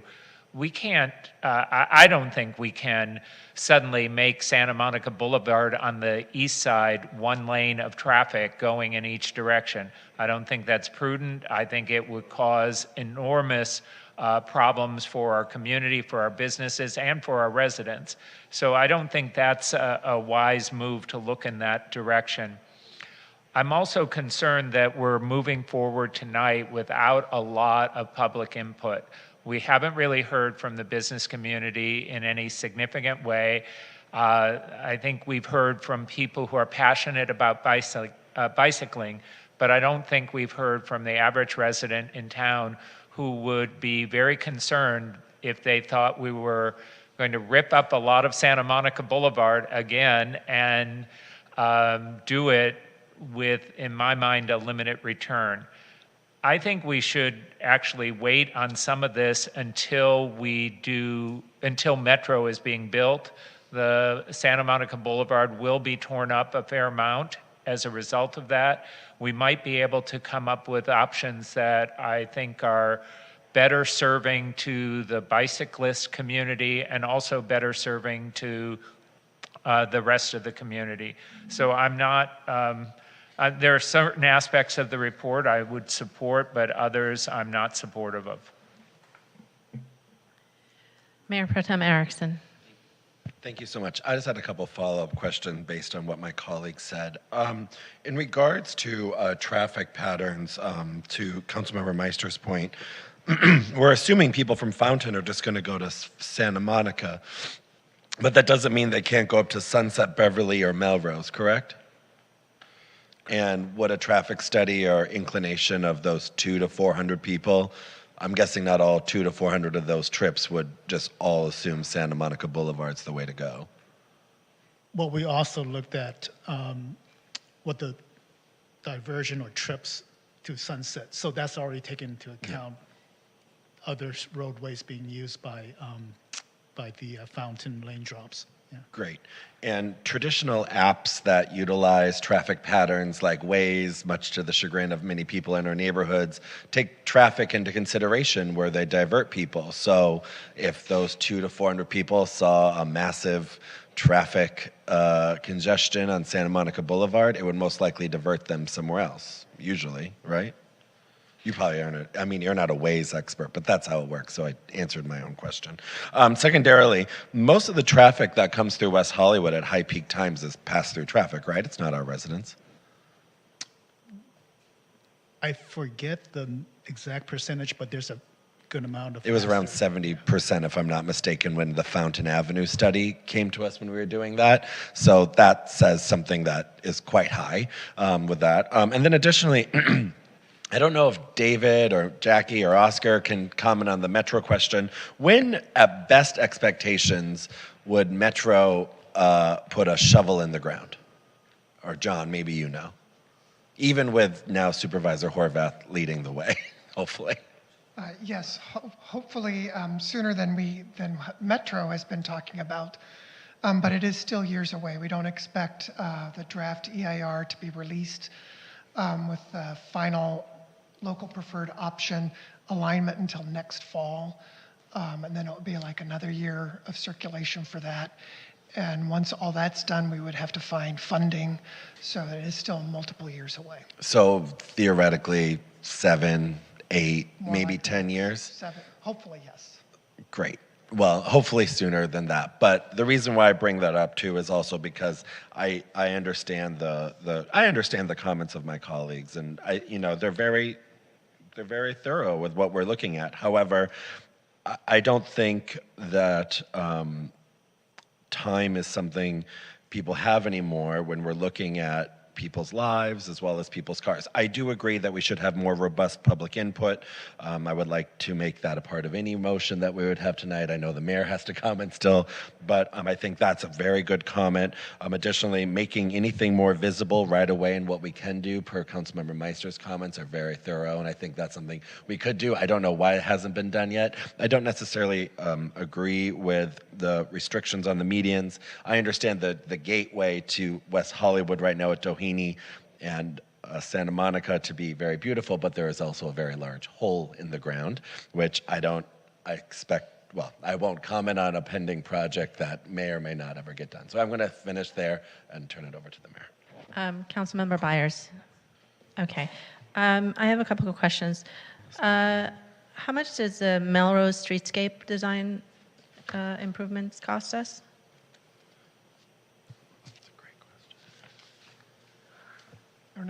I believe it was around $30 to $35 million for the total project. And we asked for funding from Congressman Schiff to try to get us some funding for that, correct? Yeah, well, you I remember asked for funding for we lobbied for it. Is there any opportunities for us to lobby for funding for this? Yeah, so we'll have to, if this is approved, we'll have to come up with a funding strategy. And at this point, we don't have an extra $22 million or anything in the bank, so I think we'll have to develop a funding strategy, which would include seeking funding from any number of sources, including lobbying some of our electeds. Okay. So true safety needs to be on the table. That was that really struck me. And given the issues that exist with not providing infrastructure that is truly safe and equitable, not just for bicyclists, but also for pedestrians that have to deal with scooter riders that are not going anywhere on the street because they don't feel safe. This really is a well-rounded safety issue. I want to see the block-by-block analysis done that the Transportation Commission suggested so that we can make a decision that is more robust. I also agree that we need robust public input. I am always in favor of that.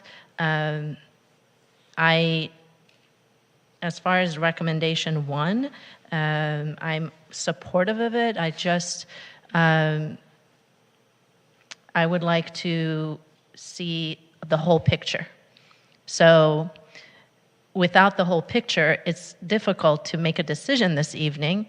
So for me, I want to see the block by block analysis for the east side, and make a decision based on all of that. And that's where I am this evening. Yes. Thank you. I'm sorry, Chelsea, did you have?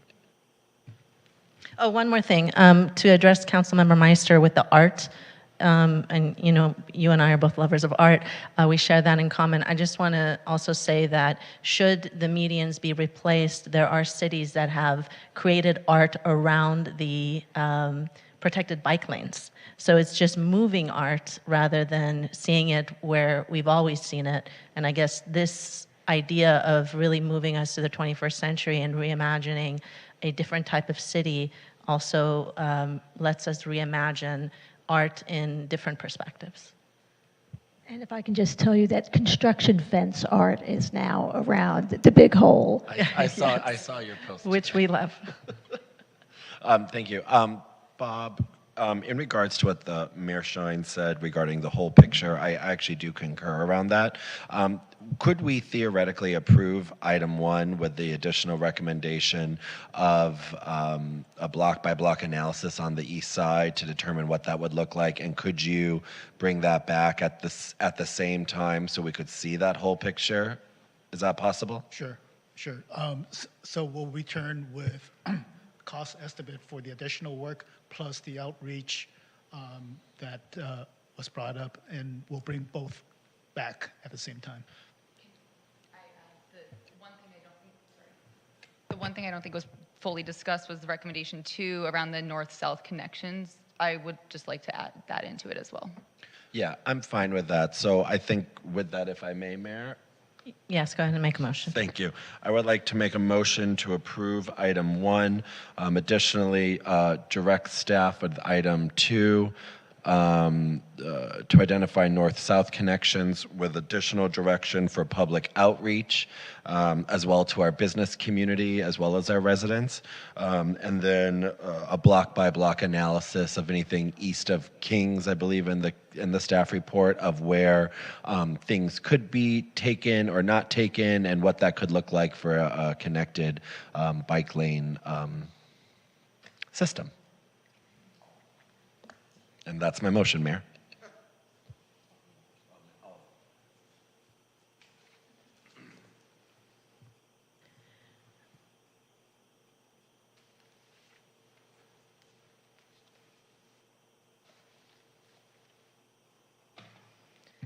All right, motion passes 3-2.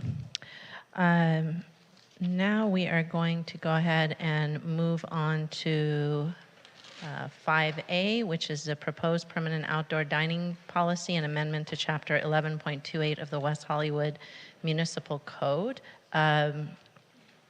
Before we do that, we're going to take a 5-minute break.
Everyone return to your seats, please.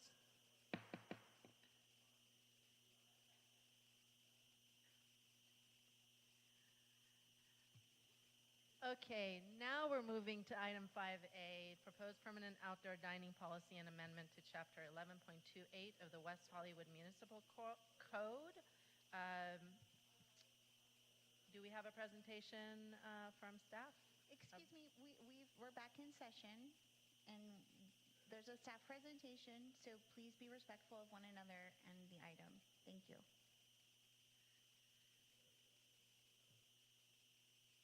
Thank you, Madam City Clerk. Can we get a brief staff presentation, please? Yes, good evening. My name is John Keogh, Director of Planning and Development Services. With me are Rick Abramson, the Urban Design and Architecture Studio Manager, and Jackie Rocco, the Deputy City Manager. So with this item tonight, we are addressing the end of the temporary outdoor dining program that was created very quickly during the pandemic that we've been calling the Outzone program for the last 2 to 3 years. As I mentioned, this program was created quickly to address the needs of restaurants when they could not serve any of their patrons inside of their establishments. While we've always had outdoor dining in West Hollywood, we wanted to address the needs by helping businesses move their indoor dining areas outside. So the city waived numerous rules to accomplish this quickly. We waived parking requirements, we waived permit application fees, we did not require public hearings for new or expanded outdoor alcohol service. Also, since there's much less outdoor activities, we allowed outdoor dining to be placed in front of other businesses, whether open or closed. We also allowed sidewalks to be primarily used for outdoor dining with only a minimum width of about 4 feet for ADA requirements. And then the city also paid for the K-rails that we placed in the streets that allowed public parking spaces to be utilized for outdoor dining. So those were all things that we did on a temporary basis to help individual restaurants weather the pandemic and stay successful. In December 2021, we took an item to council about the items that we had in place and possible changes of making some things permanent. And the council said, yes, we do want to make some of these items permanent, but wanted us to look at it more holistically. So since that time, a team of staff members, including staff from planning, urban design, public works, code compliance, and others worked together to develop the guidelines. We also contracted with some consulting folks to help us create the design guidelines. And we also met with the fire department, the Chamber of Commerce, businesses that actually have the temporary out zones, and then we had a meeting or two with the general public. So we did bring some ordinances to the council previously to make some things permanent. So some things that the council has already done include reducing parking requirements for outdoor dining and allowing private parking lots to be replaced to a certain extent with outdoor dining without providing parking. And we also streamlined the permitting process for outdoor dining with alcohol. Right. So I want to address this in 2 different areas. So right now there's outdoor dining on private property. And so those folks who have temporary out zones on private property, the rules are already in place. They can come in today and apply for converting those temporary out zones on private property into permanent outdoor dining, because we've already changed the parking requirements and we've already changed the rules regarding alcohol. So tonight's discussion will be focused on new rules for outdoor dining located on the public sidewalks and public parking spaces. So I want to make sure we're talking about that. So that's the public space is what we're talking about. So one of the primary things we're talking about also is making sure that there's a time period for people to come into compliance, because we know that the goal is to have all those temporary out zones that were built. I don't imagine many of those would be able to meet the standards that we're proposing tonight, so most of those will have to go away and they might need to apply for new permits and new things. So the idea is that we would have through the end of 2023 for all of that to stay in place and eventually be removed by the end of 2023, and the city would pay for the K-rails through the end of 2023, and after that, we'd completely get with the new rules, and the city would no longer be paying for the K-rails or any of that. So we've already talked about the impact of bike lanes on Santa Monica Boulevard, so we can pass on that. One thing in the consideration of the use of the sidewalks are, there's a lot of things going on with sidewalks. There's utilities.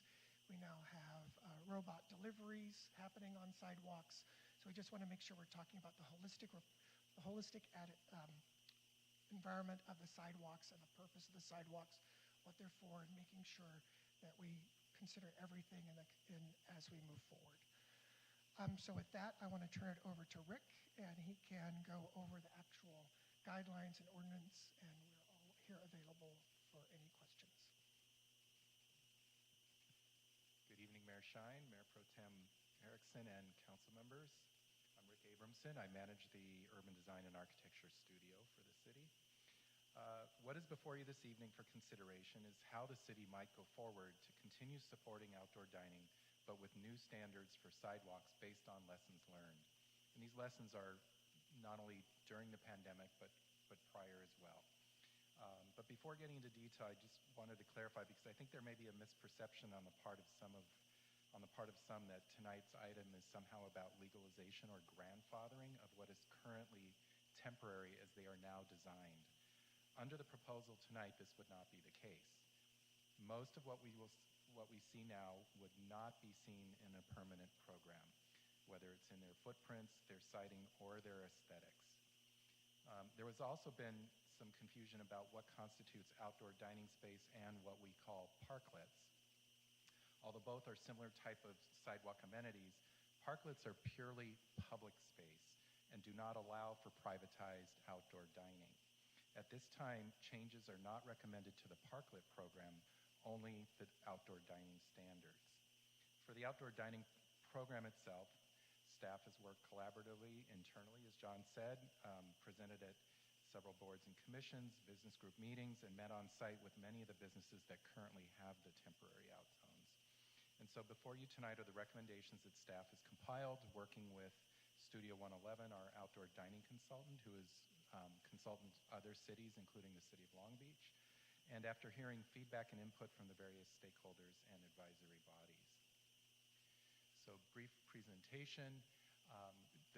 What's before you tonight are amendments to the existing outdoor dining policy that's already in the code, primarily expanding and revising the standards that are currently in place to make it more explicit about where they might occur and eligibility for new outdoor dining on sidewalks.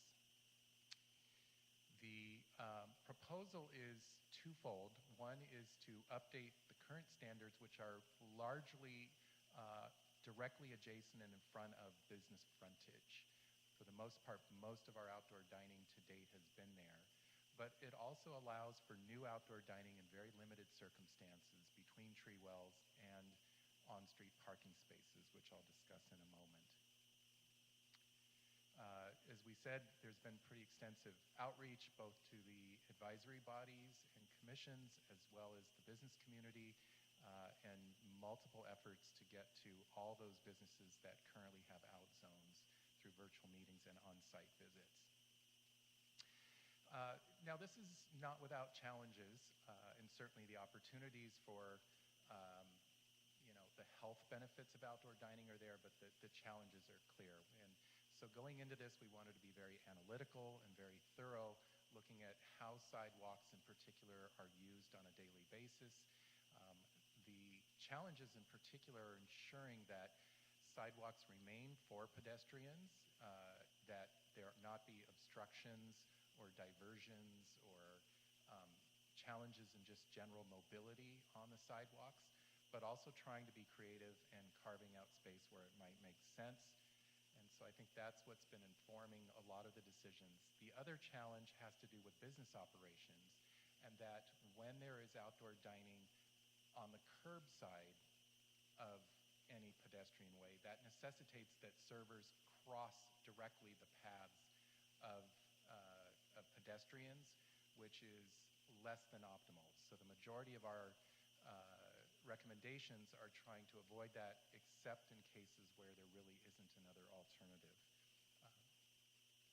And so the analysis looked at the different types of zones, both how we use sidewalk space and how we use street space, and where it might make sense. And as I said, throughout much of the outdoor dining in the city, it's been against the business frontage, and so we're looking at trying to maintain that with some other specific suggestions. We looked at different types of widths that are appropriate for types of use on sidewalk, and as John Kehoe said, 4 feet is a minimum path of travel for disability, but that's really not an acceptable clearance for pedestrians, especially when there's two-directional flow. We also analyzed the city as a whole and found that there's what we called higher intensity versus lower intensity pedestrian activity. And so in areas where there are higher intensity, like on the east side in front of a lot of consecutive outdoor dining areas, we tend to need even further widths because there's a lot of multiple individuals side by side walking in both directions. So we had some recommendations in high versus low intensity situations. We also looked at the geography of the city, and there's 3 distinct sidewalk conditions, which we call narrow, moderate, and wide. And those really open up opportunities and limit opportunities depending on that geography. And so our proposal really was specific to these 3 different conditions, because one size fits all would be a really unfortunate way to go, in our opinion, because of this diversity of geography. So the proposal is in narrow sidewalk conditions, that would be the one place where it may be advisable to look at parking spaces being used for outdoor dining, but it's not currently our recommendation that in moderate and wide situations that be the case. In those cases, there's plenty of room for sidewalk dining, not necessitating parking spaces. There's also a number of specifics that we can get in should the council have questions, but we're recommending in narrow and moderate situations that a minimum 6-foot clearance width be used, and in our high intensity, wider sidewalks, 8 feet minimum. So how that would work, just quick examples. In a narrow sidewalk condition, that would be the 6-foot zone would probably have to be in front of the business frontage. That would leave between the tree wells and potentially parking spaces to be used for outdoor dining. That would necessitate for any sort of parking space a permanent build-out, which would include permanent curb and gutter, certain paving or concrete that would have to be put in, certain crash protection and barriers that would have to be put in, and that would be a fairly extensive build-out as a permanent condition. And so we looked at how that might play out. Here's sort of a sketch. Conceptually, there would also have to be transitions for parking that does remain. So there'd have to be tapering and other improvements of the current sidewalk to transition into a new out zone or outdoor dining area, I shouldn't say out zone, in a parking space. We also understand that some of the smaller businesses and cafes may not want to invest that much. So there is an allowance for between the trees in this case, but it would be, as I said earlier, kind of less than desirable to have service across the sidewalk. But in narrow sidewalk conditions, there really isn't an alternative. And acknowledging that the east side would be less conducive to outdoor dining, we're looking for solutions that would at least allow east side businesses to have some outdoor dining. And so this would be the between the tree well condition. As we move to the moderate, this is again where the very much like we have today, the outdoor dining would be against the business frontage, the pedestrian zone would be maintained, and then we would discourage between the tree wells unless there's some other physical hardship and no other way to achieve it, because again, that would be serving across the pedestrian zone. And here's a quick sketch of how that would work. And then in the wide sidewalk condition, there is plenty of room. Most of our wider sidewalks are in the 20 to 25 foot range. And so we would propose all the dining be up against the business frontage and maintain a minimum of 8 feet, as I said. This is also where, if there are parklets, they would be expected to be restored as public spaces, not for outdoor dining under the current recommendations. And again, a sketch. And so I won't go through these individually, but we've worked with first responders, we've worked with utility companies, heard testimony from the boards and commissions, and we've developed this ongoing eligibility criteria checklist that would be developed to see if a business would even be eligible for outdoor dining. If, for example, there's a smaller storefront cafe that happens to have a fire hydrant or a bus stop or street lights in front of it or utility meters in the sidewalk, it may not, unfortunately, be able to even have outdoor dining because there has to be direct access all the time, especially in emergency situations. So each applicant would have to go through eligibility criteria and analysis.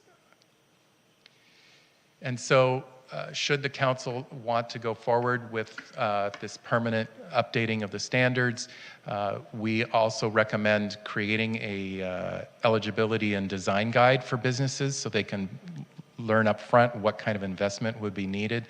And if they in fact were eligible, we would help them with an assessment.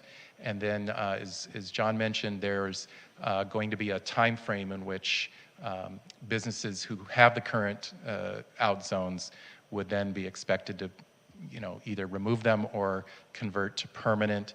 And I think we were recommending that they all be December 31st now, so that last bullet, I think the recommendation would be to move them all to December 31st of this year. And with that, I'm going to conclude my presentation, and thank you very much. Thank you so much for that report. Do my colleagues have any questions for staff? Councilmember. You want to go first? Yeah, I'll go first. Councilmember Heilman. Yeah. Thank you, Mayor. I had just one question. John Kehoe, you mentioned that you weren't going to talk about bike lanes because we just discussed it, but could you say publicly how our decision on the previous item impacts the ability to have these kind of outdoor dining spaces? Sure. It would impact businesses on Santa Monica Boulevard, mostly on the east side of Santa Monica Boulevard.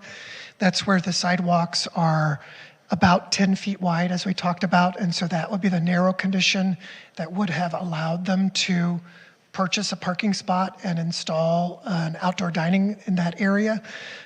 If after the block by block analysis that we're proposing, if all those parking spaces wind up being transferred into bike lanes, and those parking spaces would not be available for use for outdoor dining.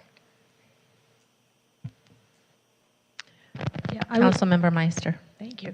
I was going to ask if you have an idea of what percentage of Santa Monica Boulevard is greater than 19, the sidewalk is greater than 19 feet versus between 12 and 19 versus less than 12. Sort of like the map that they had for the bicycles. I would say roughly a third is greater than 20 feet on the west side, primarily. And how many? And what percentage less than 9? Was it? For the narrow, the less than 12. Less than 12. I would say probably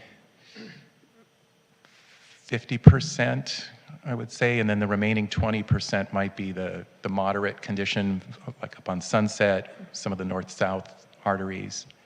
So most of the sidewalks where we have businesses with outdoor spaces that have been there for quite a while, even though they may have expanded even more, that's mostly on it's the sidewalks that are greater than 19 feet, right?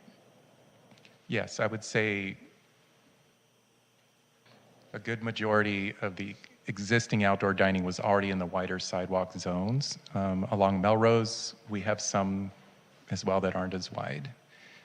And do we know, do the businesses that get the lease, do they have to get CUPs or mostly MCUPs for liquor license? I mean, how the restaurants are approved right now? Yeah. So that they need to apply for an administrative permit for the use of the public sidewalk. They need to apply for an MCUP for alcohol, and then they need to get an encroachment permit from the engineering department. Right, because the sidewalk is still the city's property. Okay, thank you. Any questions, Councilmember Byers? Mayor Pro Tem Erickson? Yes, please. Thank you. Thank you, Mayor. Thank you very much, all of you. In regards to, well, normally we don't have much say over certain things that we do. I think about housing laws and everything where the state kind of restricts what we can and cannot do. With this item, we have pretty much full autonomy to make it relative to West Hollywood, right? Yes. Great. It's good news for once, until the state listens to this conversation. In terms of cleanliness, you know, I go to the out zones, I see them, but a lot of the times they're extremely dirty. There's broken glass. There's things that aren't kept up. I think the businesses try to do their best, but obviously they can't get everything. Could we add cleanliness guidelines or cleaning guidelines? I know our street sweepers go through there, and there's a level of proactive work that the city does with the people that go through and clean, but are there ways in which we can relegate these costs onto the businesses, since we're essentially allowing them to double their FAR, add more seats where they probably didn't have the original seats, stuff like that?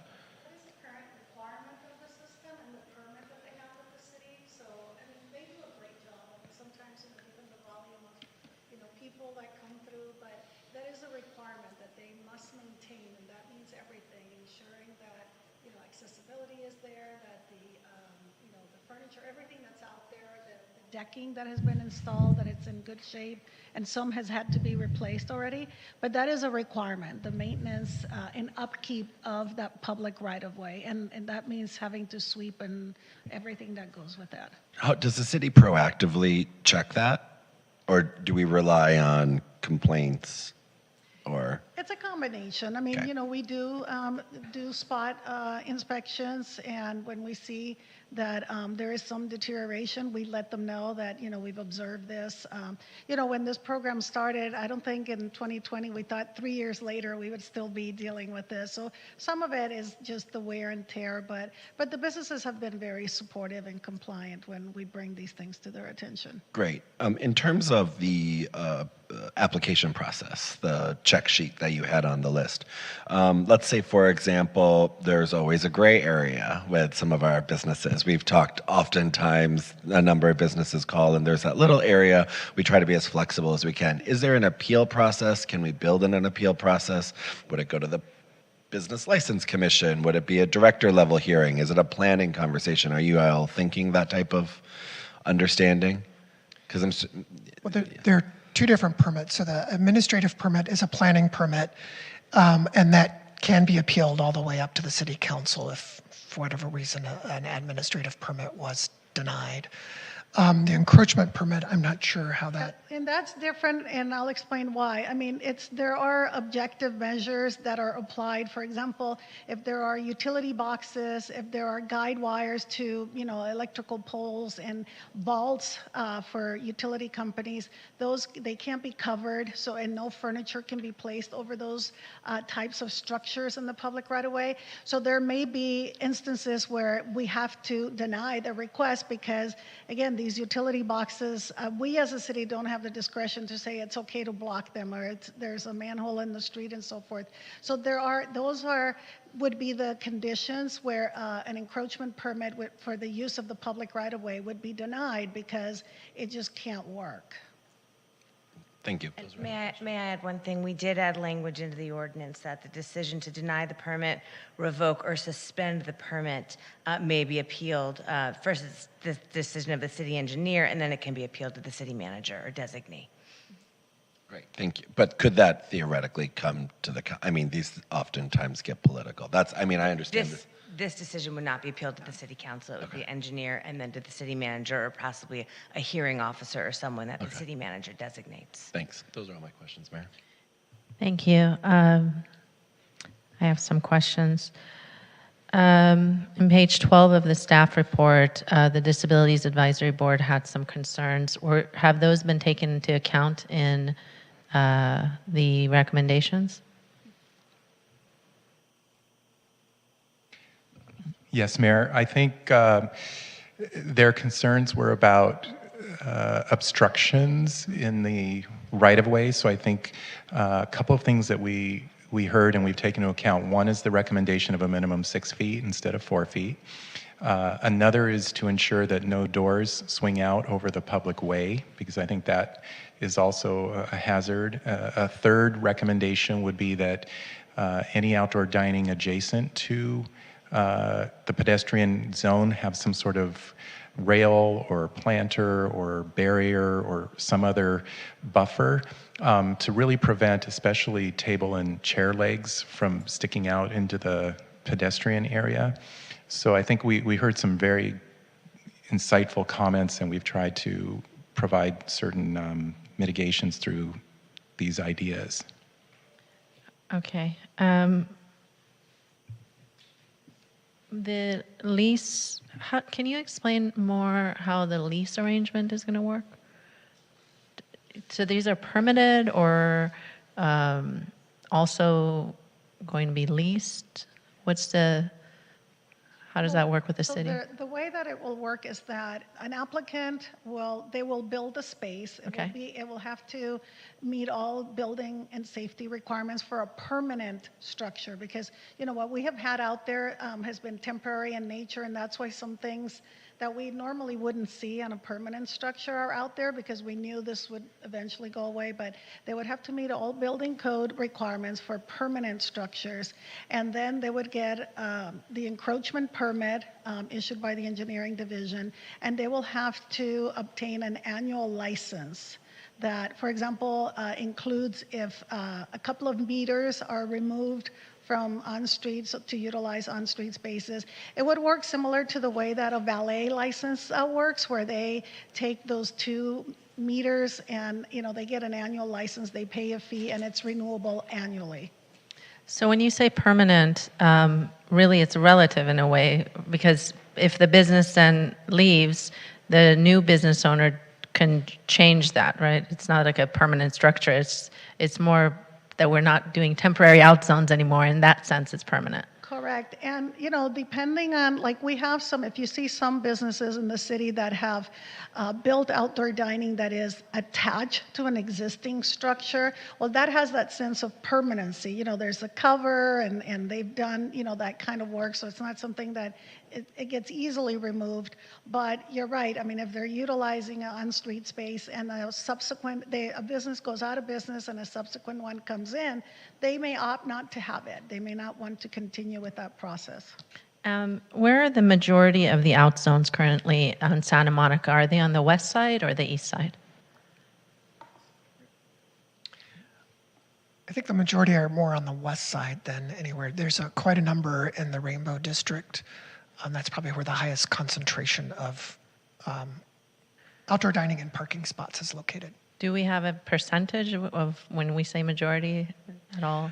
Numbers? I think we only have about 15 to 18 restaurants with outdoor dining and parking spots, so it's not a large number of restaurants. So that might be maybe 6 in that area might have parking spots used for outdoor dining. In which area? In the Rainbow District. Okay. I mean, I could pull up the list and get you a number if you'd like. Yeah, I'd like to know east side. There were a few. There were about 3 along Melrose. Some had to be removed to accommodate the city streetscape project. So that's, and then the rest are primarily in Santa Monica. There's one on Holloway, On the west side? on the west side primarily. How many do we have in Mid-City and the east side? The Mid-City, I'm aware of 3. Okay. Here's the addresses.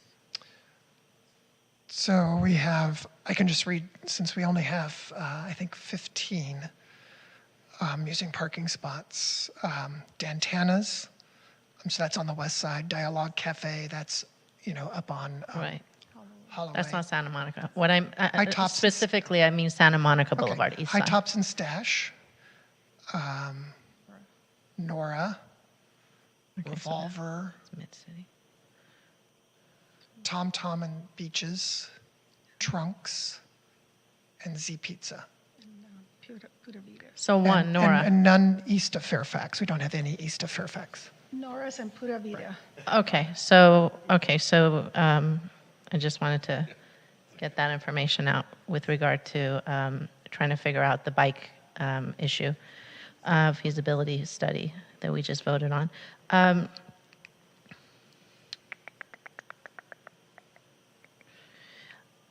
You have in here that if a adjacent business, that the outzone needs to, or the permanent outzone can't be in front of an adjacent business.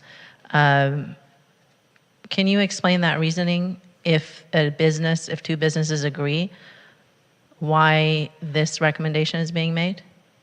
So our existing outdoor dining program has always been limited to the frontage of a business. And that has been because not all properties are owned by the same property owners. So you have different tenancies, you have different property owners. And part of the branding and visibility of a business is that frontage to the street, right? So most businesses are not going to want a neighboring business and another brand or, to be in front of their business. So that has always, also maintained the peace among neighbors. Now, and we're talking about the public right-of-way. So a business doesn't have the right, they don't own the public right-of-way, so they can't give up the public right-of-way. However, if it's private property and they're next to each other and they want to enter into some arrangement to utilize their own private property, then that's a private arrangement between businesses. So we don't have any outzones right now that exist that are in front of another business? At the beginning of the pandemic, we only allowed it if the neighboring businesses were vacant, like the neighboring properties were vacant, because it was, to ensure that the businesses that were there could survive. As new tenants started coming in, then they started requesting either they wanted the space in front of them to be utilized by their business, or they wanted the neighboring business to remove their outzone because they just didn't want the neighboring, the branding and all of this stuff to be in front of their business. So it's always been that we do probably have maybe one or two that may have some arrangement, but that has always been with the understanding that it was temporary in nature, and that once when this program, the temporary nature went away, that those would go away as well. But again, on private property, it's a different situation because property owners can enter into their own private arrangements. Okay, are there any more questions from staff at all? Yes, Mayor Pro Tem. So the public land that we'd be giving away, however you want to say it, right, to the outzones, if that business were to close, the outzone goes with that closure of the business. The outzone doesn't go with the land. What did Gene Dobrin always say? What was it? Thank you so much. Rest in peace. So this is a licensing agreement. Okay. It's not a covenant. I don't like to invoke people in that way because she was served, but I couldn't remember what she said, but I just want to ensure that the license, if that were to happen, it doesn't automatically go to this next business. It's like a valet. So if a valet Great. goes away, then that's the end of that service. Okay. With one caveat, the planning permits, as that individual would say, would run with the land. So the administrative permit that says from a planning standpoint they could do it there would still be valid. But the license, we as the landlord wouldn't be valid. Great. So they would still have to come back to us. I just have heard from members of the community about how that all happens. And thank you very much. And thank you for clarifying Jean's I can't believe I forgot what she said almost every time. Thank you, Mayor Pro Tem. Do we have any public comments? Yes, Mayor, we have several individuals in chambers as well as in Zoom for this item. Great, thank you. Thank you. I will call our first speaker, Annie Jump Vicente, to be followed by Manny Rodriguez. And please state your name and city of residence. Okay, so the narrow sidewalk condition is not considered to the newly proposed bike lanes, as we saw in the very quick displays. The auto food carts stop and block the sidewalks constantly, as seen in these photos. Scooters need a docking station. Both are obstacles for pedestrians with disabilities. Yes, Heilman, disabled people also don't drive. It's pretty expensive to own a car. King Heilman, you're one of those people who have been serving on the city council for almost all of the 38 years. You are directly responsible for not upgrading the infrastructure. You're atomizing people. You want people separated and individualized. Your sense of community is cars only and those that can afford to drive. Extending sidewalks and narrow car lanes, 200 to 400 bicyclists. There's 200 to 400 bicyclists, but when allowed, people have biked. Use Ciclavia as an example. Councilmember Erickson, quote, "I don't believe I've ever seen Astro Burger so busy before." Congestion pricing can also be used to repay the construction costs and for the parking meter, the static parking meters. Congestion pricing fluctuates with the amount of cars within a designated area. I propose this for the Rainbow District, since it is the busiest. Cleaning the area, charge the landlord, not the business. I'm also worried about if a business is trying to apply for the outdoor seating area, what does the landlord of the area have to say? My example is Miss Melbourne at the Dillon, next to the Trader Joe's. They are not allowed at all to renovate without any specific permission. So how does the landlord also affect the merchant, the tenant, and the use of permits to the space? Thank you. Thank you, Annie. Manny Rodriguez to be followed by Todd Ghazalian. Hello, Council. Manny Rodriguez, West Hollywood. Out zones were established during the pandemic as a way to triage a very challenging time, a time when no one was allowed inside. We can go inside now. The city has always had an outdoor dining program, and it should go back to that very successful pre-pandemic way of doing business, with outdoor patios that abut the brick and mortar, but only when the sidewalk space allows it. Santa Monica Boulevard is not a little side street in Pomona. It's a major arterial road that, as we heard earlier, carries over 50,000 cars a day. We can't ignore that. It's also a 2-mile-long business district. Most of those businesses are not bars and restaurants. For those reasons, visitors and residents need their short-term parking back.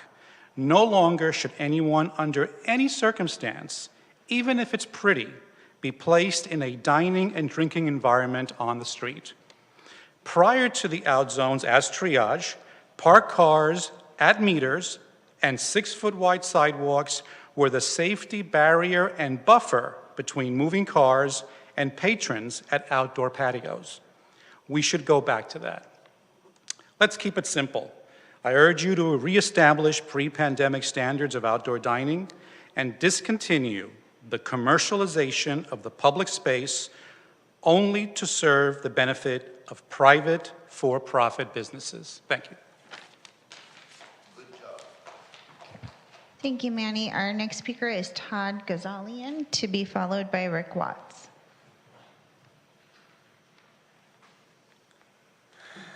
Hello. Hi, Mayor Shine and Mayor Pro Tem Erickson.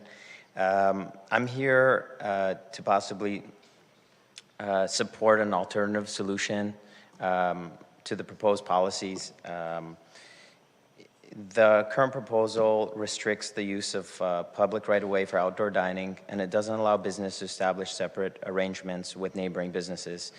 It limits the ability of businesses with limited frontage to expand their dining areas and compete effectively in the market. By allowing businesses to establish separate arrangements with the property owner to use the use of their adjacent public right-of-way, we can provide a level of flexibility and support that allows these businesses to increase their viability, attract more customers, and ultimately grow their revenue. This solution has been proven in other cities and has the potential to create a positive impact on the local economy, create more jobs that we've done in West Hollywood. Without these out zones, many of the events that took place at Dialogue could not be possible. We have proudly held meetings for council, for the sheriff's departments, for many groups of the community, and many other events. And we love the opportunity to continue being a pillar of support and common ground area for everybody. We have even provided many of our neighboring businesses with assistance if they wanted additional signage. We've actually assisted with that as a consideration of sharing. Business would, and with this, I think businesses would be responsible for ensuring that the arrangements they make with the property are compliant with all relevant regulations and do not interfere with pedestrian access or safety. Thank you. Thank you, Todd. Our next speaker is Rick Watts, to be followed by Jacob Shaw. Thank you, Mayor, Council. Rick Watts, City of West Hollywood. I'm glad this item and the previous item 4A both came up when they did together, because there is an awful lot of interplay between the issues at stake in each. As Councilman Heilman and Councilmember Meister also intimated,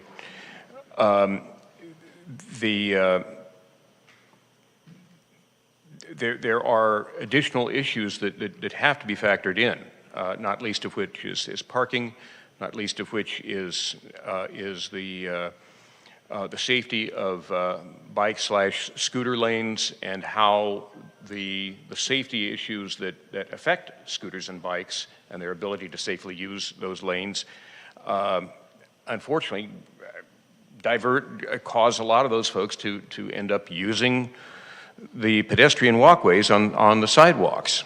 And then lastly, we've got the issue of parking. We're on the verge of giving up 170 parking spaces badly needed by residents up in on the Fountain area for the experimental process that's about to work on the bike lanes there. So I would like to add one further suggestion, and that is much better signage for drivers that they are not under any circumstances to be stopping in traffic lanes or in bike lanes to pick up or drop off their pedestrians. So you see it all the time with Uber. I was stuck behind some guy like 5 minutes the other night. No bike rider or scooter would be able to get around that, and they're going to be then tempted to go back onto the sidewalks we already have those issues going on. So maybe adding even camera enforcement for that, but there's got to be much better enforcement on that. Thank you. Thank you, Rick. Our next speaker is Jacob Shaw, to be followed by Allison Freed. All right, good evening. Good evening, Madam Mayor, Mayor Pro Tem, Mr. Erickson. Jacob Shaw from Beaches West Hollywood, and I'm here to speak in grateful gratitude for what you've given us for the Outzone program. We've tried to use it to the best of our ability to maintain our business in what I didn't know we could survive. And this month we celebrate 5 years of business, so we're very thankful for that parachute. The parachute provided a hard landing, not a soft landing. We still have a tremendous amount of debt, a tremendous amount of rent to pay back, so we're not out of the woods yet. So that little bit of sidewalk that we get makes a big difference for us on our bottom line. So I'd like to ask that we are allowed to extend in front of the neighboring business, because we do have a relationship with Kuntz Hardware that so graciously provided that space for us, and it did provide a tremendous boost for our bottom line and did allow us to survive. So we are one of the businesses that would not be here without the out zone. So I do believe that it should be beautiful. I believe it should be safe. And I believe that we will do whatever it takes with the city's cooperation to make that area as safe as possible for both pedestrians. There's one parking space that we occupy. That's all of our out zone takes up, is one parking space. I don't know what business could survive with that one space back, but the way economics work, especially with the rents in the west side, one parking space isn't going to make a part of our bottom line. But having those 4 tables for dining does make a difference to that bottom line. So I'd respectfully ask that we could make this program permanent, make it a way that we could have a review process, and that we would be allowed to work with our neighbor. Thank you.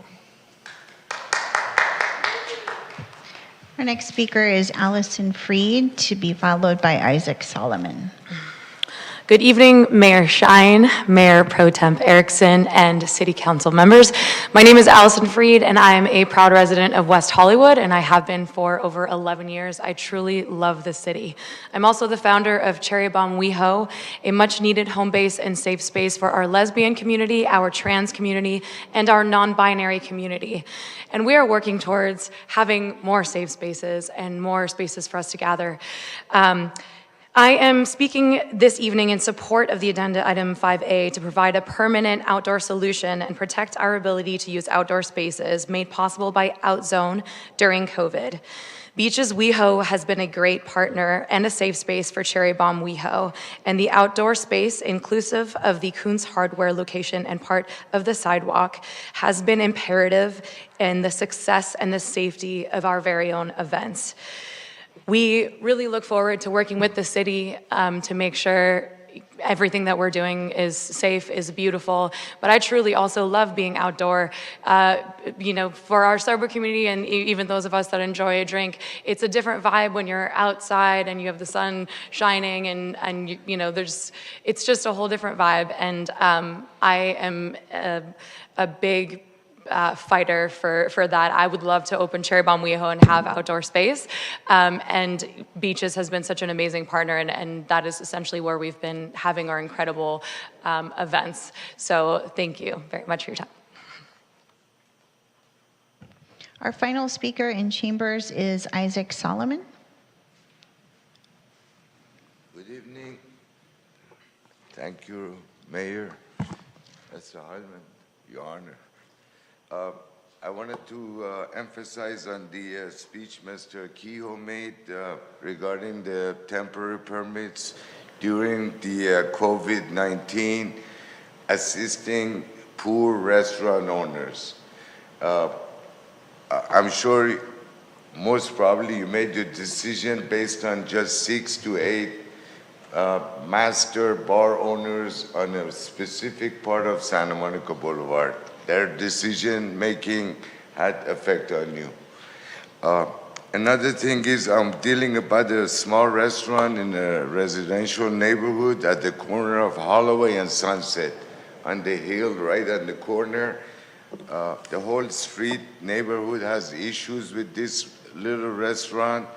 They have expanded it so big, half a block almost. This is just a 250 to 300 square feet restaurant. It has 100-seat capacity outside. The whole neighborhood sidewalks are closed. There's 2 major projects on Palm Avenue. Senior citizens go shopping 2 blocks from there. They cannot access through the sidewalks. They have to walk in the street and get killed because of temporary COVID restaurant. Please close all these down. Unless you make them smaller, we can't have trucks at 5:30 in the morning because the business expanded. Come and park right in front of buildings, red zones, Uber drivers, customers, they come, all of them, they come over there. Also, this is the public right of way, Mr. Kehoe. You don't own the streets, you can rent it out. Why don't you rent it out to me? I pay you more. Thank you very much. Sorry about that. Thank you, Mr. Solomon. We'll now move to our public commenters in Zoom.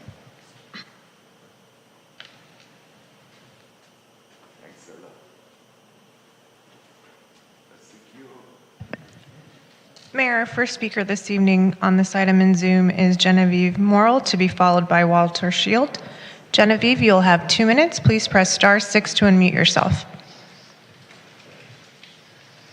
Good evening, Mayor and City Council members. Genevieve Morrill, President and CEO for the West Hollywood Chamber of Commerce, representing its members who have outdoor dining areas. We are pleased to support the staff recommendation with consideration for a couple of amendments from our businesses.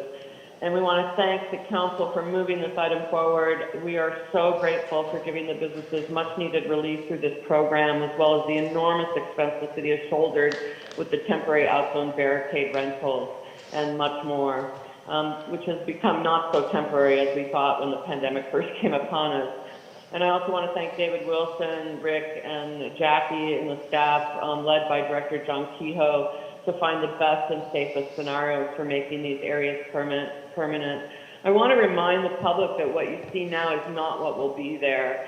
And I also want to remind everyone that this pandemic has taken a huge toll, particularly on the hospitality community. We are not out of the woods. We are deeply in debt. The businesses are barely surviving. I know it doesn't look that way, but it is. With the inflation and rent and just the cost of doing business right now, it is enormous expense right now, and we really need your help. We're seeking your support in allowing the businesses on a case-by-case basis to obtain permission to use the neighbor's frontage in the, I know it's the city property for their expansion, as long as safe, public, right-of-way is unimpeded and ADA compliant. The use would run with the neighbor and only with that entity. Should the lease next door change hands, a new agreement would have to be required, or the business at their expense would need to remove the dining in front of that business. Additionally, we heard from Independent Hospitality Coalition that many of our businesses are members of and have requested amendments to expand the parking space requirements and other reasonable amendments which are more viable use of space. Again, case-by-case basis, I think, is what's needed here. Whatever makes sense for the solution. We really, really need your help on this. We appreciate your consideration for everything the staff is recommending, as well as some of the amendments that our businesses are seeking. Thank you, Genevieve. Have a great evening. Our next speaker is Walter Shield, to be followed by Dimitri Kermani. Walter, you will have 2 minutes. Please press *6 to unmute yourself. Thank you. I wanted to thank the City Council for considering this and for all the support during the outzone, continued outzone period, and really thank the city staff for the nuanced approach. One size does not fit all.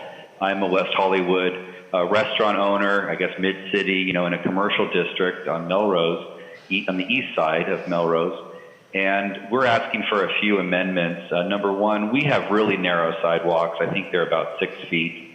And the definition in the city's recommendation of 12 feet or less being narrow, 12 feet is a really big sidewalk, at least where I grew up. So we would like to see the 4-foot clearance, which currently exists, maintained, not 6 feet, when our entire sidewalk is only 6 feet. We'd like that considered for those areas that are relevant. I'd also ask the council to not keep the same difficult process requiring encroachment permits, master CUPs, all of those elements.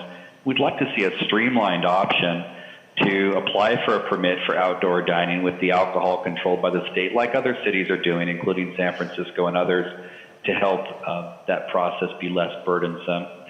I would like to have, for restaurants that have enough frontage, to not limit it to two parklet type spaces. If there is room and there is an area that doesn't have the bike lane conflict or other conflict, to allow for the full width of the restaurant to be used, or more than 2 spaces. And that is something I think should be considered. I'm not sure why it is so limited to that. There's a great expense to offer that to the community, outdoor dining, and the 2 spaces are somewhat limiting. And I think neighbors, if there's, Coons Hardware closes at 6 o'clock and they want to allow a neighbor to use it, or the pizza place has a friendly neighbor that wants to use it, I think that should be allowed as well. So we'd like to see a little more development here, and hopefully the council will give that direction. And we do pay for meter fees and sales taxes and gross receipts. Thank you. Thank you, Walter. Our next speaker is Dimitri Kermani, to be followed by Tara Punzone. Dimitri, you'll have 2 minutes. Please press *6 to unmute yourself. Good evening, Mayor Shine, Mayor Erickson, and council members. Thank you for this opportunity. I am calling as a landlord of a couple of restaurant properties in support of the outzones becoming permanent. In reference to one of our tenants, Dialogue Cafe, this is a restaurant that has become a staple of the West Hollywood community. As Todd Ghazalian had mentioned earlier, they have offered their space complimentary for multiple city events, for council members, for the sheriff's department to host community events with actual community members, bringing people together, and various minority groups who have historically been underrepresented, including last week on I believe it was Thursday or Friday, where they had given their space up and allowed a LGBTQ group to host an event there. When the Ghazalian family moved to the United States as immigrants, I watched my father and Todd's father work together in helping build Dialogue. And they started off with maybe 20 people a day and a few $100s, and they've grown to having dozens of employees and supporting an entire community, having activated an entire sidewalk. And when they built this out zone, they did so with design in mind and really wanted to beautify that space. And they actually went ahead and hired a very famous and successful restaurant designer to build out that entire out zone and made it look like a miniature Sicily. I do believe that every case should be looked at on a case-by-case basis. And in this case, every single one of the tenants did allow for Dialogue to, at the very least, have the out zone. And some of them loved the actual space so much that they said, please put a couple tables in front of our physical units. Dimitri, as well. Thank you. Your 2 minutes is up. Thank you. Thank you. Our next speaker is Elise Eisenberg, to be followed by Hunter Hall. Elise, you will have 2 minutes. Please press *6 to unmute yourself. Okay. Hi, this is Elise Eisenberg, City of West Hollywood. I would like to echo everything that Manny said in the fact that we always did have outdoor dining, and I believe that we should go back to that. I would also like for the city to consider, if they do go forward with this, that they separate Sunset Boulevard from the other parts of the city. All of the sidewalks on Sunset are extremely narrow. They're filled with all kinds of utility boxes and park benches, and even as it is now, two people can barely walk across each other in the best of circumstances. All of the west side of the west part of the city along Sunset Boulevard are really too small to support any kind of permanent out zone.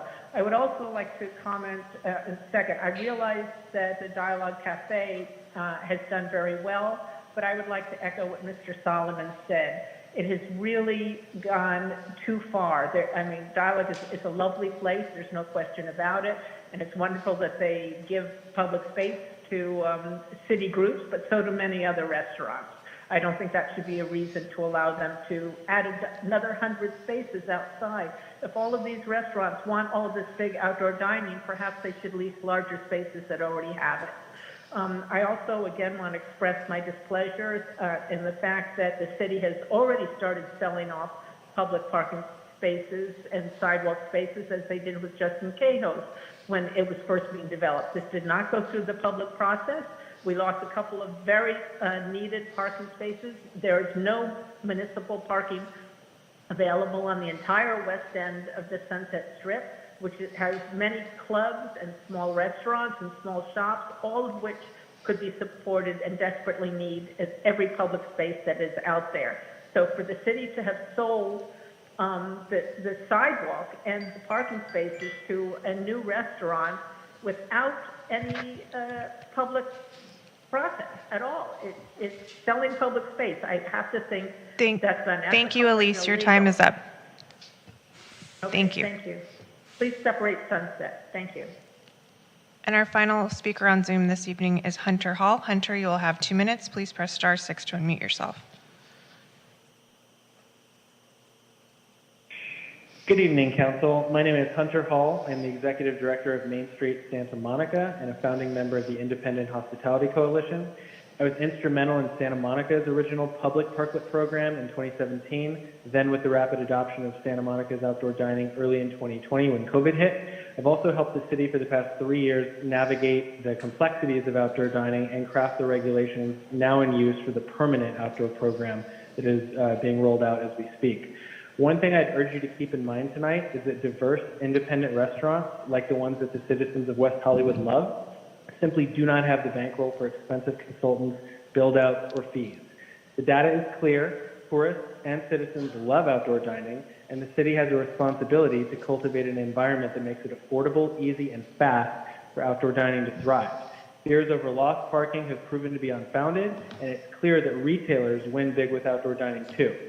Here's a few specific things that will give smaller, more diverse businesses a better chance to succeed. Number one, allow operators to extend their food and beverage service to public parklets directly in front of their storefronts. We did this in Santa Monica and it worked just fine. 2, increase the number of parking spaces to be replaced by outdoor seating from 2 to 5. 3, allow operators on sidewalks to expand past their frontage with permission from their neighbors. Again, we did this in Santa Monica with little issue. 4, remove fire department approval requirements unless large structures are built or capacities exceed 49 seats. 5, extend the timeline for applying for and converting to permanent dining. And 6, do not require a CUP or MCUP to permit new outdoor dining areas having on-site alcohol consumption.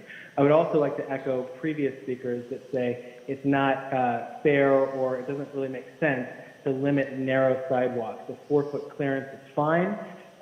And so I believe that those spaces should have the ability to have outdoor dining too. Santa Monica has an outstanding alfresco dining program, but Thank you, Hunter. Your time is up. Thank you. Thank you.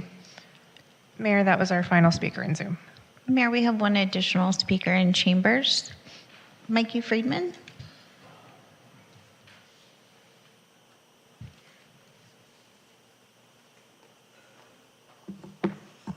Good evening again.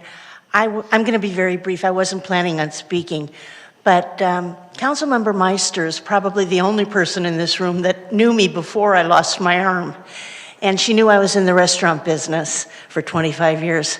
And I think the idea of, on the narrow sidewalk, having waiters and waitresses cross the sidewalk is a terrible idea. It's an accident waiting to happen.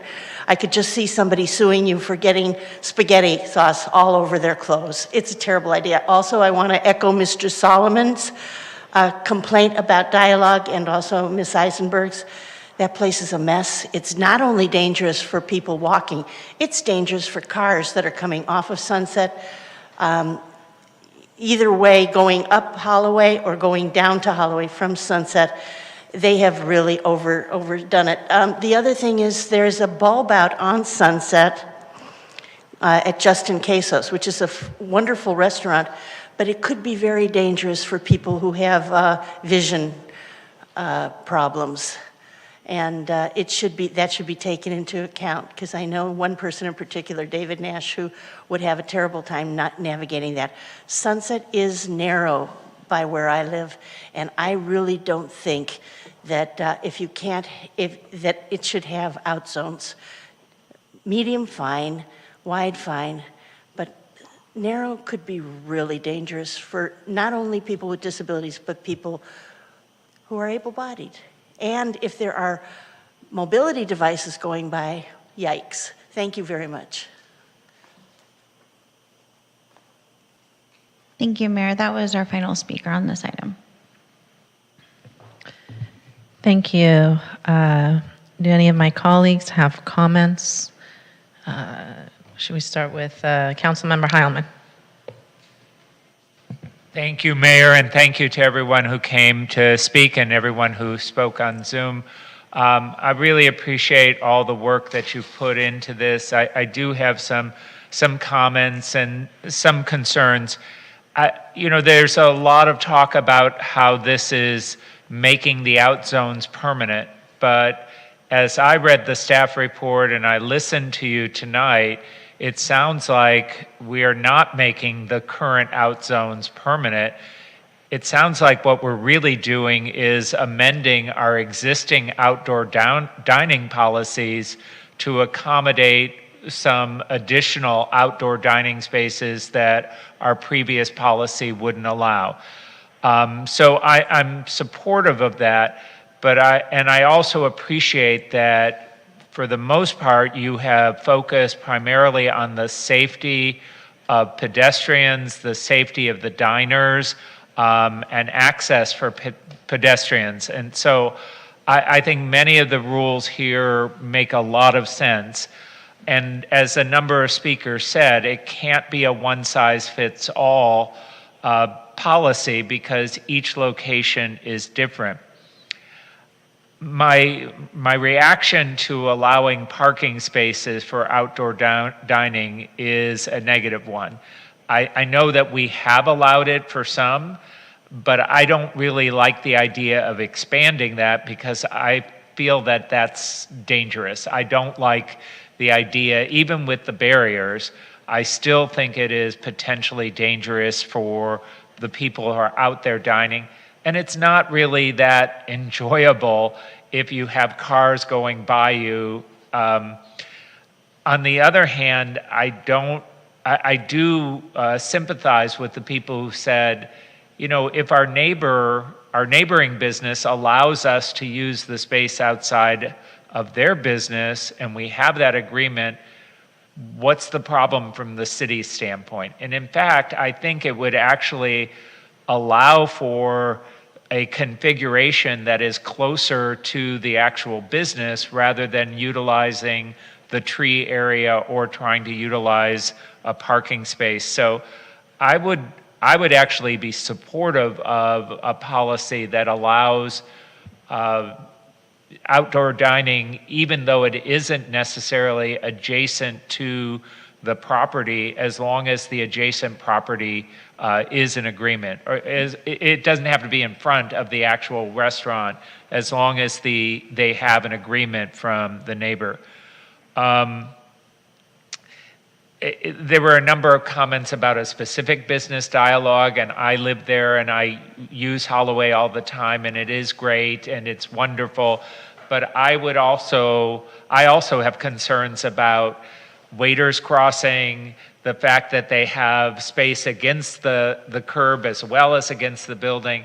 If there was a way to shift that so the pedestrians got their sidewalk back and got it back unimpeded, that might actually be better for everyone. I know for a while there were things going on Palm and a lot of people stopping, and that created a big problem at that particular location.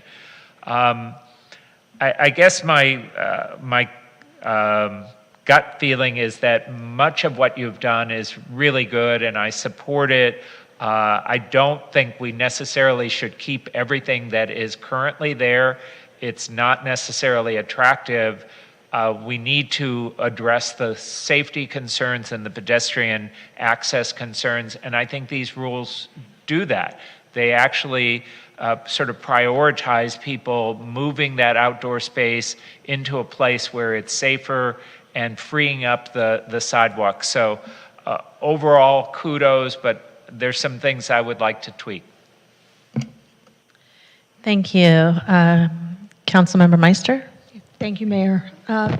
So I also want to say thank you for a very thoughtful analysis. And I'm glad that you did look at the areas in terms of the less, lower than 12 feet and the 12 to 19 and the greater than 19 feet, because it does give just a totally more thorough perspective. I just want to say that, I think, and maybe Councilmember Heilman can confirm this, but years ago when the sidewalks were widened, it was done for two reasons. One reason was to give the space to businesses to have the outdoor areas that they could lease, but the other reason was to give pedestrians more space to walk. And especially in the Rainbow District, where it tends to get extremely crowded on a Thursday night, Friday night, Saturday night, and Sunday, it's really important that that space be maintained. And so for the people saying that we should go to 4 feet, I just think that's extremely selfish. And I'm sorry, but it is. Those sidewalks are for pedestrians as well as other other uses, and which leads me to the fact that we have all these competing interests on the sidewalks and in the roads. And we have pedestrians, and we have bikes, and we have delivery robots, and we have servers running across the sidewalk, and we have access to public infrastructure, which is something that we can't forget. I'm okay with outdoor dining outside of a commercial space as long as the sidewalk is wide enough to accommodate it and that there's still 6 feet of the sidewalk for pedestrians. I agree with Councilmember Heilman that to have, 2 sides, around the side where the pedestrian can walk is just, it's not safe. I'm not okay with having the out zones in the roadway. First of all, in addition to eliminating metered parking spaces, it eliminates spaces for drop-off. It eliminates potential for alternate mobility. It impacts public right-of-way, including access to utilities and other infrastructure. It creates opportunities for crowds to block the walkway in between. It creates public safety issues. I mean, I believe that right by the chamber, at the restaurant outside of the chamber, there's been how many accidents there? Maybe you can answer that. But there have been several. 3. Okay. It's just not, it's not worth it. There is space outside of many of these businesses to have the outdoor dining right outside, adjacent to the actual physical space, as well as I'm open to also leasing adjacent area as long as it's very well documented that when that, if that tenant goes, they may lose that space and the city cannot do anything about that. That's all's fair in love and war and commercial space. So that's where I land. I cannot support taking over the roadway with these outdoors, with these out zones. But the other items that you had in the staff report, I'm supportive. Thank you.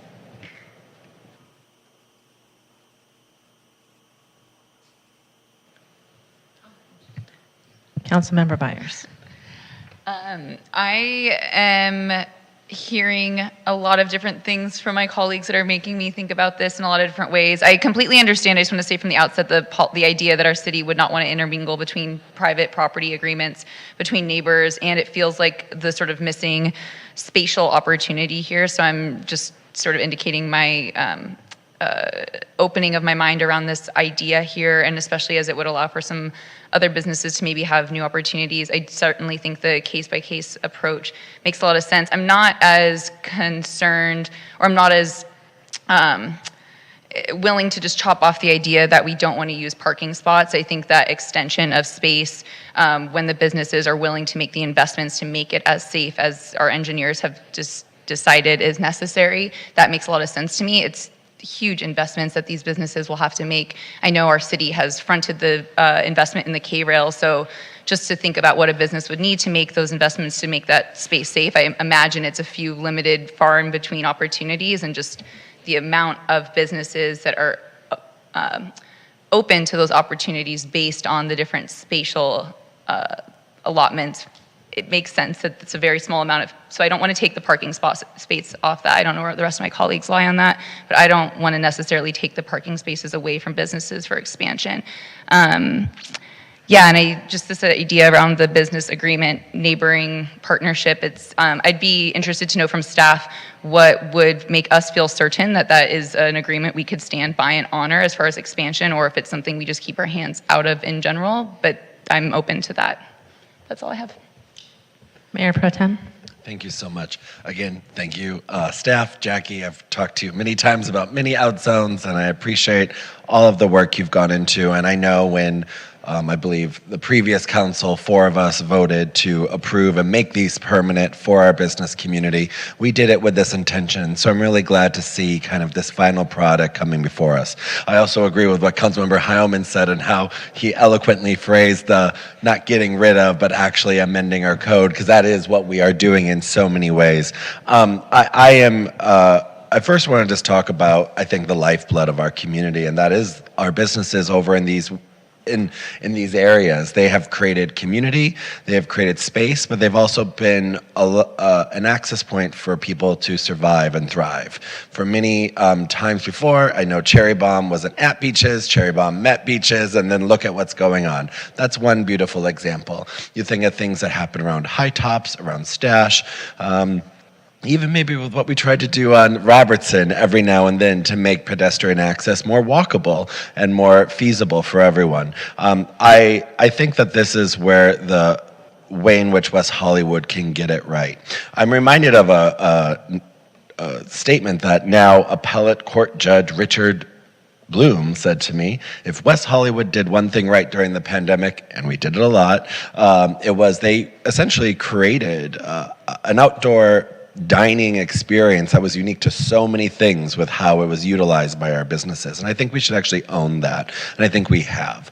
I necessarily do not want to get in the middle of 2 businesses agreeing to disagree or agreeing to have a space if they want it. It's fine by me as long as it's all kosher for them. It's all great. I'm not going to reiterate how amazing dialogue is, although you should work on that line a little quicker because I can never seem to get in and out of there within a couple of hours, nevertheless. But it's a lovely opportunity. Additionally, with beaches, when you think about the work with Kuntz, it's a brick wall. There's something going on in front of that brick wall, but why don't we make it beautiful and vibrant for our city? I agree with what Councilmember Byers was saying with the parking spot. I think we have those case points right in front of us. Additionally, I go out to the bars. I watch Drag Race at High Tops. I'll come to beaches one day. But what I do see is I see people alive in these spaces, and where a dead, killing machine, which is a car mostly, used to sit, I see community. And I think that's actually pretty beautiful. And to see community with design standards, the West Hollywood way, will make it even more beautiful. So I am supportive of using the car space in the way that would be best attributed to do that. And then additionally, I think this program itself is something that makes us very special. And other cities are actually going to look to us to do this. Dining al fresco or whatever the city of LA didn't work out very well. City of Santa Monica is actually struggling to figure out what their dining out programs are like. Same thing with Culver City. But here we are actually taking this next step forward, and that's the reason why West Hollywood is West Hollywood. So I fully support the intention of this item. Happy to talk about tweaks with my colleagues, but I agree with the parking spaces. With everything else that's been suggested in the staff report, as well as that one modification to allow a business, if they have the agreement for the other business, to do that, and however the city would do it, and maybe our city attorney could give us advice on how best to approach that specific aspect. And that's all I have, Mayor. Thank you so much. Thank you. So it sounds like we all, and I agree that I'd like us to allow businesses to make agreements with their neighbors. Can I clarify that? Because I'd like to clarify that, there's a difference between businesses agreeing to utilize their own private property, like you brought up Coons, and that is private property. They're utilizing a neighboring property, it's their private property, it's not necessarily the public right-of-way. So those are, again, private arrangements among private owners. A business doesn't own the public right-of-way, so they can't give permission to the use of the public right-of-way. And the concern, and I think the reason that the traditional outdoor dining program has always stayed focused on the frontage of a property, is that a business is going to enter into a great expense to build an outdoor, a permanent outdoor zone. And, so today there's a neighbor there, a tenant that likes that, but that may change in the future. So then what happens? Then the next tenant is going to say, I don't want this, I want you to remove it after they have spent all that money. So, I mean, it does create some friction and some potential challenges and conflicts among neighbors. And I think, if we look back at our traditional outdoor dining program, that's why it's always been limited to the frontage of the property. I don't want to usurp our city attorney's role, but there are ways that can be addressed by, one business granting a covenant to the neighbor that would allow them to use it. That covenant could run with the land.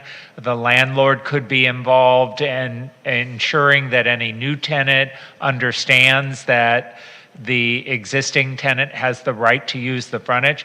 The landlord may not want it because the new tenant is probably going to want the space, they're going to want the visibility, but if the landlord reaches an agreement with the existing tenant and a new tenant comes along, they would know what they're getting into, that the neighbor has the right to use the frontage for outdoor dining.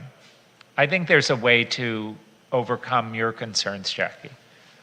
But maybe the city attorney has a different opinion and is going to yell at me. No. I've been sitting here listening and trying to think ways to accommodate all. With the right of way, we're always balancing all the different interests of, you've got existing tenants, new tenants, property owners on two different properties, the pedestrians. There's a lot of interests to balance here, and I think it would be important to have some sort of approval from the neighboring property owner and probably the neighboring tenants too, to make sure that they know that their business space is going to be, that there's going to be other business activity in front of it. I'm trying to think if this is the type of change that we could make tonight, or if we want to take the ordinance back and kind of think about ways to make very clear in the language how this could actually work. I've been sitting here scratching some notes thinking, could we write it on the fly? And I think it's important enough to the council and to the business community that we really think through what that documentation could look like and what the different arrangements could look like to accomplish that. I agree. Okay. So to continue with the rest of it, I also trust staff in their safety suggestions with regard to outdoor dining, and as well as the outdoor dining that is going to be safe in the parking spaces versus not. I think we've had now, what are we going on, 3 years of out zones and experiences, and we did have issues with Pura Vita, I know, but we've also had out zones on this street and with no issues either, and they weren't these permanent structures that our engineers are thinking about differently and creatively and safely. So I actually agree with Mayor Pro Tem Erickson and Councilmember Byers on that. I am concerned with what's going on in Dialogue Cafe, so I would like staff to go and really look at the safety issues about what's happening there and maybe report back to us. And it scares me when I think people are walking into the middle of the street to get around the out zones. On that area, it's a lot of traffic going by, and that is actually a much worse hazard than things that we have tried and true and you're providing safety on.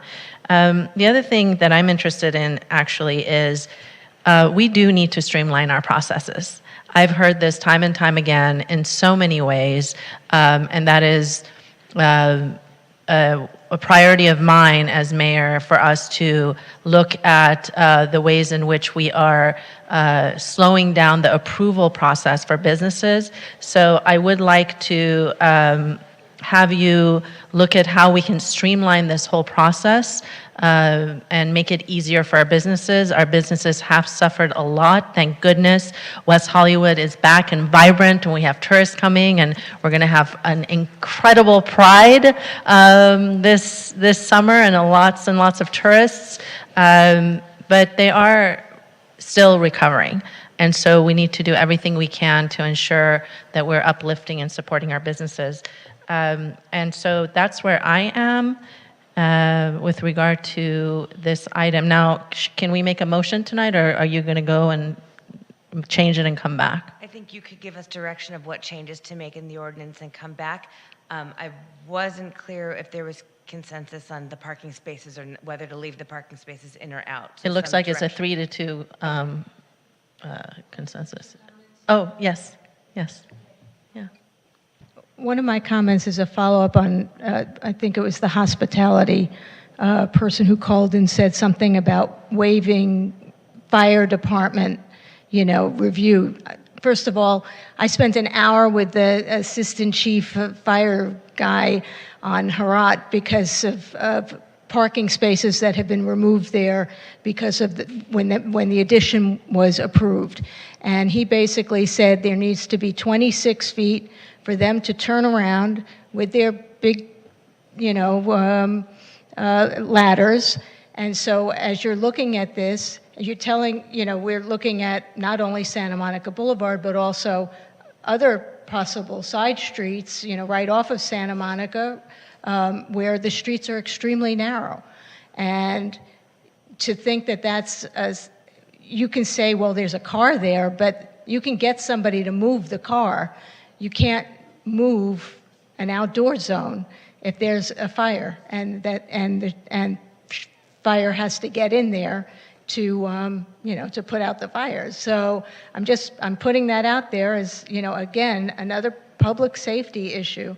I'm also going to say that we talked about that the most narrow sidewalks are on the east side. Is that correct? And then we just finished this conversation about the east side having the least amount of room to put the bike lanes. So you're talking about putting or giving businesses the feeling like they'll be able to get these out zones because they're on a narrow street, right? Because they have a narrow sidewalk. And then if they do, then you're not going to have room for bike lanes. So y'all can prioritize. I mean, I don't understand how you can have room for everything. There are competing interests, and it's our job to say, okay, you want your bike lanes, it may not be tomorrow, but in the future, then think about where are these out zones? These out zones that are in the roadway are where the narrow sidewalks are, which is on the east side, which is where we want to add bike lanes, right? Duh, right. So anyway, that's my comment. Thank you, Councilmember Meister. What I will say is, what I heard from staff is the fire department, we're not going to get rid of the fire department approval. That was just a public commenter suggesting that, right? So we are going to make sure there's fire department approval and safety and everything. And as far as the east side, there's only Nora's, I heard from the questions I was asking. I mean, that's not even east side, it's mid-city, but are there east side businesses? Basically, there are no east side businesses on Santa Monica Boulevard using the parking spaces. Okay. People could apply under this new policy. Under the new, correct, they could apply in the future. And so based on the action tonight, we would be hesitant to approve any use of parking spaces because we know we're going to be looking at the bike lanes, and that would... That's what I was just going to say. Since we are going to be, perhaps we, whatever we approve and have out there, have the, be conscious of looking at the bike lanes so that as these two move forward congruently, perhaps the east side won't be able to take advantage of this out zones because of wanting to put the bike lanes in. We don't have to just say black and white. We can think more creatively, and I trust our staff to be able to take all of these considerations into account. And I will say there are other areas that have small width sidewalks, not just Santa Monica Boulevard. There's some other commercial streets. Right. that would be able to Mayor Pro utilize it. Tem Erickson. Oh, I thought you were done. Sorry. We're not the same person. We're different. It sounds like in terms of direction, there is agreement that we want to adopt an amendment to our policies, that we support in general what staff has brought to us. We want to make an amendment to allow businesses to have an agreement with a neighboring business, and our city attorney is going to have to work on that.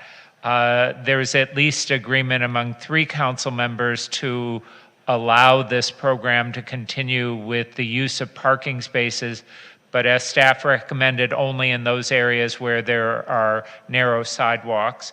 And then I heard the mayor speak about giving direction to see if there's a way for us to expedite the processing, and I see staff nodding their head. So I would make that motion as the direction of the council if that incorporates what everyone was thinking. Wonderful, and I will second that.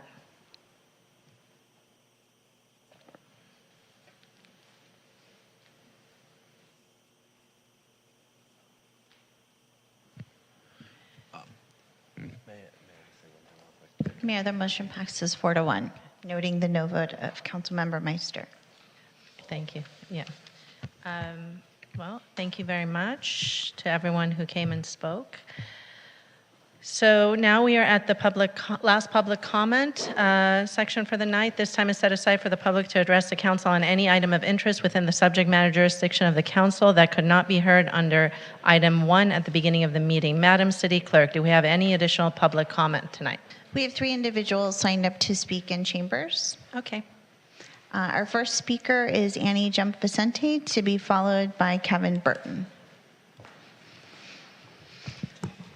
I grew up hearing the phrase, driving is a privilege, not a right. How does that fare in this city? I sent you videos yesterday of a fire truck attempting to load at the station. While the fire truck was blocking all the lanes on Santa Monica Boulevard, drivers still managed to drive behind and in front of the truck, disregarding that it's backing up. They ignored the horns and any safety concerns though the truck was blaring its horns. Councilmember Meister, to paraphrase Mayor Shine, you're old, your ideas are outdated, get with the times, it's the 21st century. Your proposals are for cars and those that can afford it. You can't fathom how to organize different modes of transportation with food delivery, scooters, pedestrians, cars, and additional public transit. You just went off about fire trucks for no reason. You lack the imagination to redesign a city. Meister, Heilman, resign. City planners, your ideas are not forward-thinking. You lack significant information in all your reports. 53,000 drivers on Santa Monica Boulevard a day. How many translate to residents and new and continued business? You didn't ask whether cars drive through or stay. This is disingenuous, to say the least. As one commenter stated tonight, their business wouldn't exist without outdoor dining space. 4 dining spaces in 1 parking spot makes more profit than an individual car owner taking up parking. What is $3 an hour compared to hundreds of dollars an hour gained by merchants per hour in 1 parking spot? Protected bike lanes will inherently protect outdoor dining areas. Add a curb to the protected bike lanes that will provide a physical barrier for cars to stay away. These 2 issues go hand in hand. Duh. Kevin Burton, to be followed by Rick Watts. Good evening again, Council. I'm Kevin Burton, a resident of West Hollywood, and a comment something that's not on your agenda tonight, and that is, as someone who frequently watches via video at home, but also occasionally comes into these chambers, I'd like to request Council consider bringing back a service that you had for many years, and that is within the Council chambers, there was a video monitor that was based on the camera up here, so the people who are actually in the chambers can see what you see. the front of the person who's looking at you and speaking. And the monitor also had closed captioning text for people who need that service. And if we're at home, we can look into the face of the person who's speaking. But here, those of us who are sitting back here, all we can see is the back of the person now. And it really is informative, to my mind, be able to see what you all are seeing as the person speaks. So I would like to request you consider either returning such a video monitor with closed captioning, or perhaps an inset into the big screen behind you, somehow to provide that information to people here in council chambers. Thank you.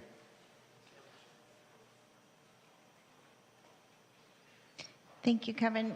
Rick Watts, and then we have one speaker in Zoom. Thank you, Council.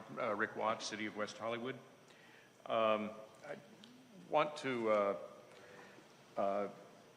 thank you. I want to thank you for approving in consent the proposal to incentivize landlords to allow the swapping of units without resetting rents. I think this is something that is a particularly important thing for the tenants so affected in helping to maintain affordable housing for those individuals in our city. And the other thing I wanted to mention briefly is item 6A, the exploration of using groundwater for irrigating within the city, right behind Chambers, in the building down on the corner of Melrose and San Vicente. When Jerry Alulian was developing that property, there is an enormous amount of groundwater that is being constantly pumped out, pushed into the sewer system that be a great source. And according to Jerry Alulian, has been tested as not contaminated. And I think it would be a good source for ameliorating the need for public water sources to be used to keep our park green. So perhaps we can put in a cistern and make use of that water. Thank you very much. Thank you, Rick. We'll now move to our final public commenter in Zoom. Our next speaker on Zoom is Walter Shield. Walter, you'll have 2 minutes. Please press *6 to unmute yourself. Thank you. I just wanted to let the council know that the business community appreciates all the different perspectives on council.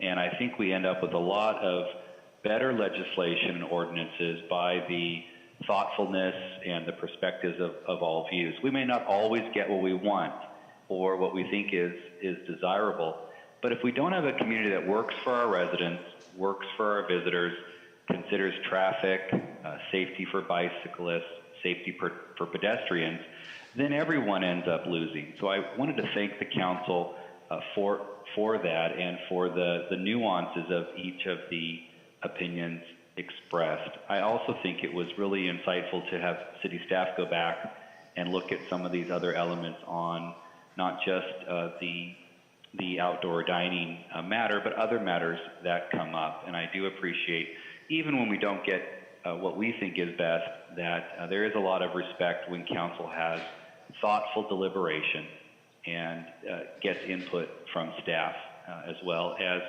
there is very different traffic in different parts of the city, and no business wants the kind of congestion and disruption that a busy Saturday night has in the Rainbow District to continue. We want that to be improved, nor do we want to have a one-size-fits-all approach where a policy on a couple different sidewalk sizes applies to everyone, included us in the mid-city or us on the east side. So I wanted to add that as a public comment, and I was appreciative of the deliberation, thought it was thoughtful, and look forward to the next reading of the ordinance. Thank you. Thank you, Walter. Mayor, that was our last speaker on Zoom. Thank you. Now we are going to, are there any council member comments remaining tonight? Councilmember Meister. Yeah, I just wanted to mention to Rick that a couple of meetings ago, I did bring forward an item for us to look at dewatering and groundwater to see how we can utilize it better in the future. Thank you. Councilmember Byers. Yes, thank you. I just wanted to say that I've been noticing a troubling phenomenon wherein drivers seemingly lack understanding of what to do when emergency vehicles have their lights on in the lane directly behind you. There's this like fight, flight, but mostly freeze situation that happens. And I know that we have tremendous concerns of emergency vehicle response time. They fan through this community in many forms or fashions. So I just want to offer a reminder to everybody of what to do when emergency vehicles are in the lane behind you trying to get somewhere with those lights on. So I've asked our city manager to bring an update or an updated reminder about proper engagement with the emergency vehicles to our next meeting. So we all have that to look forward to. Thank you.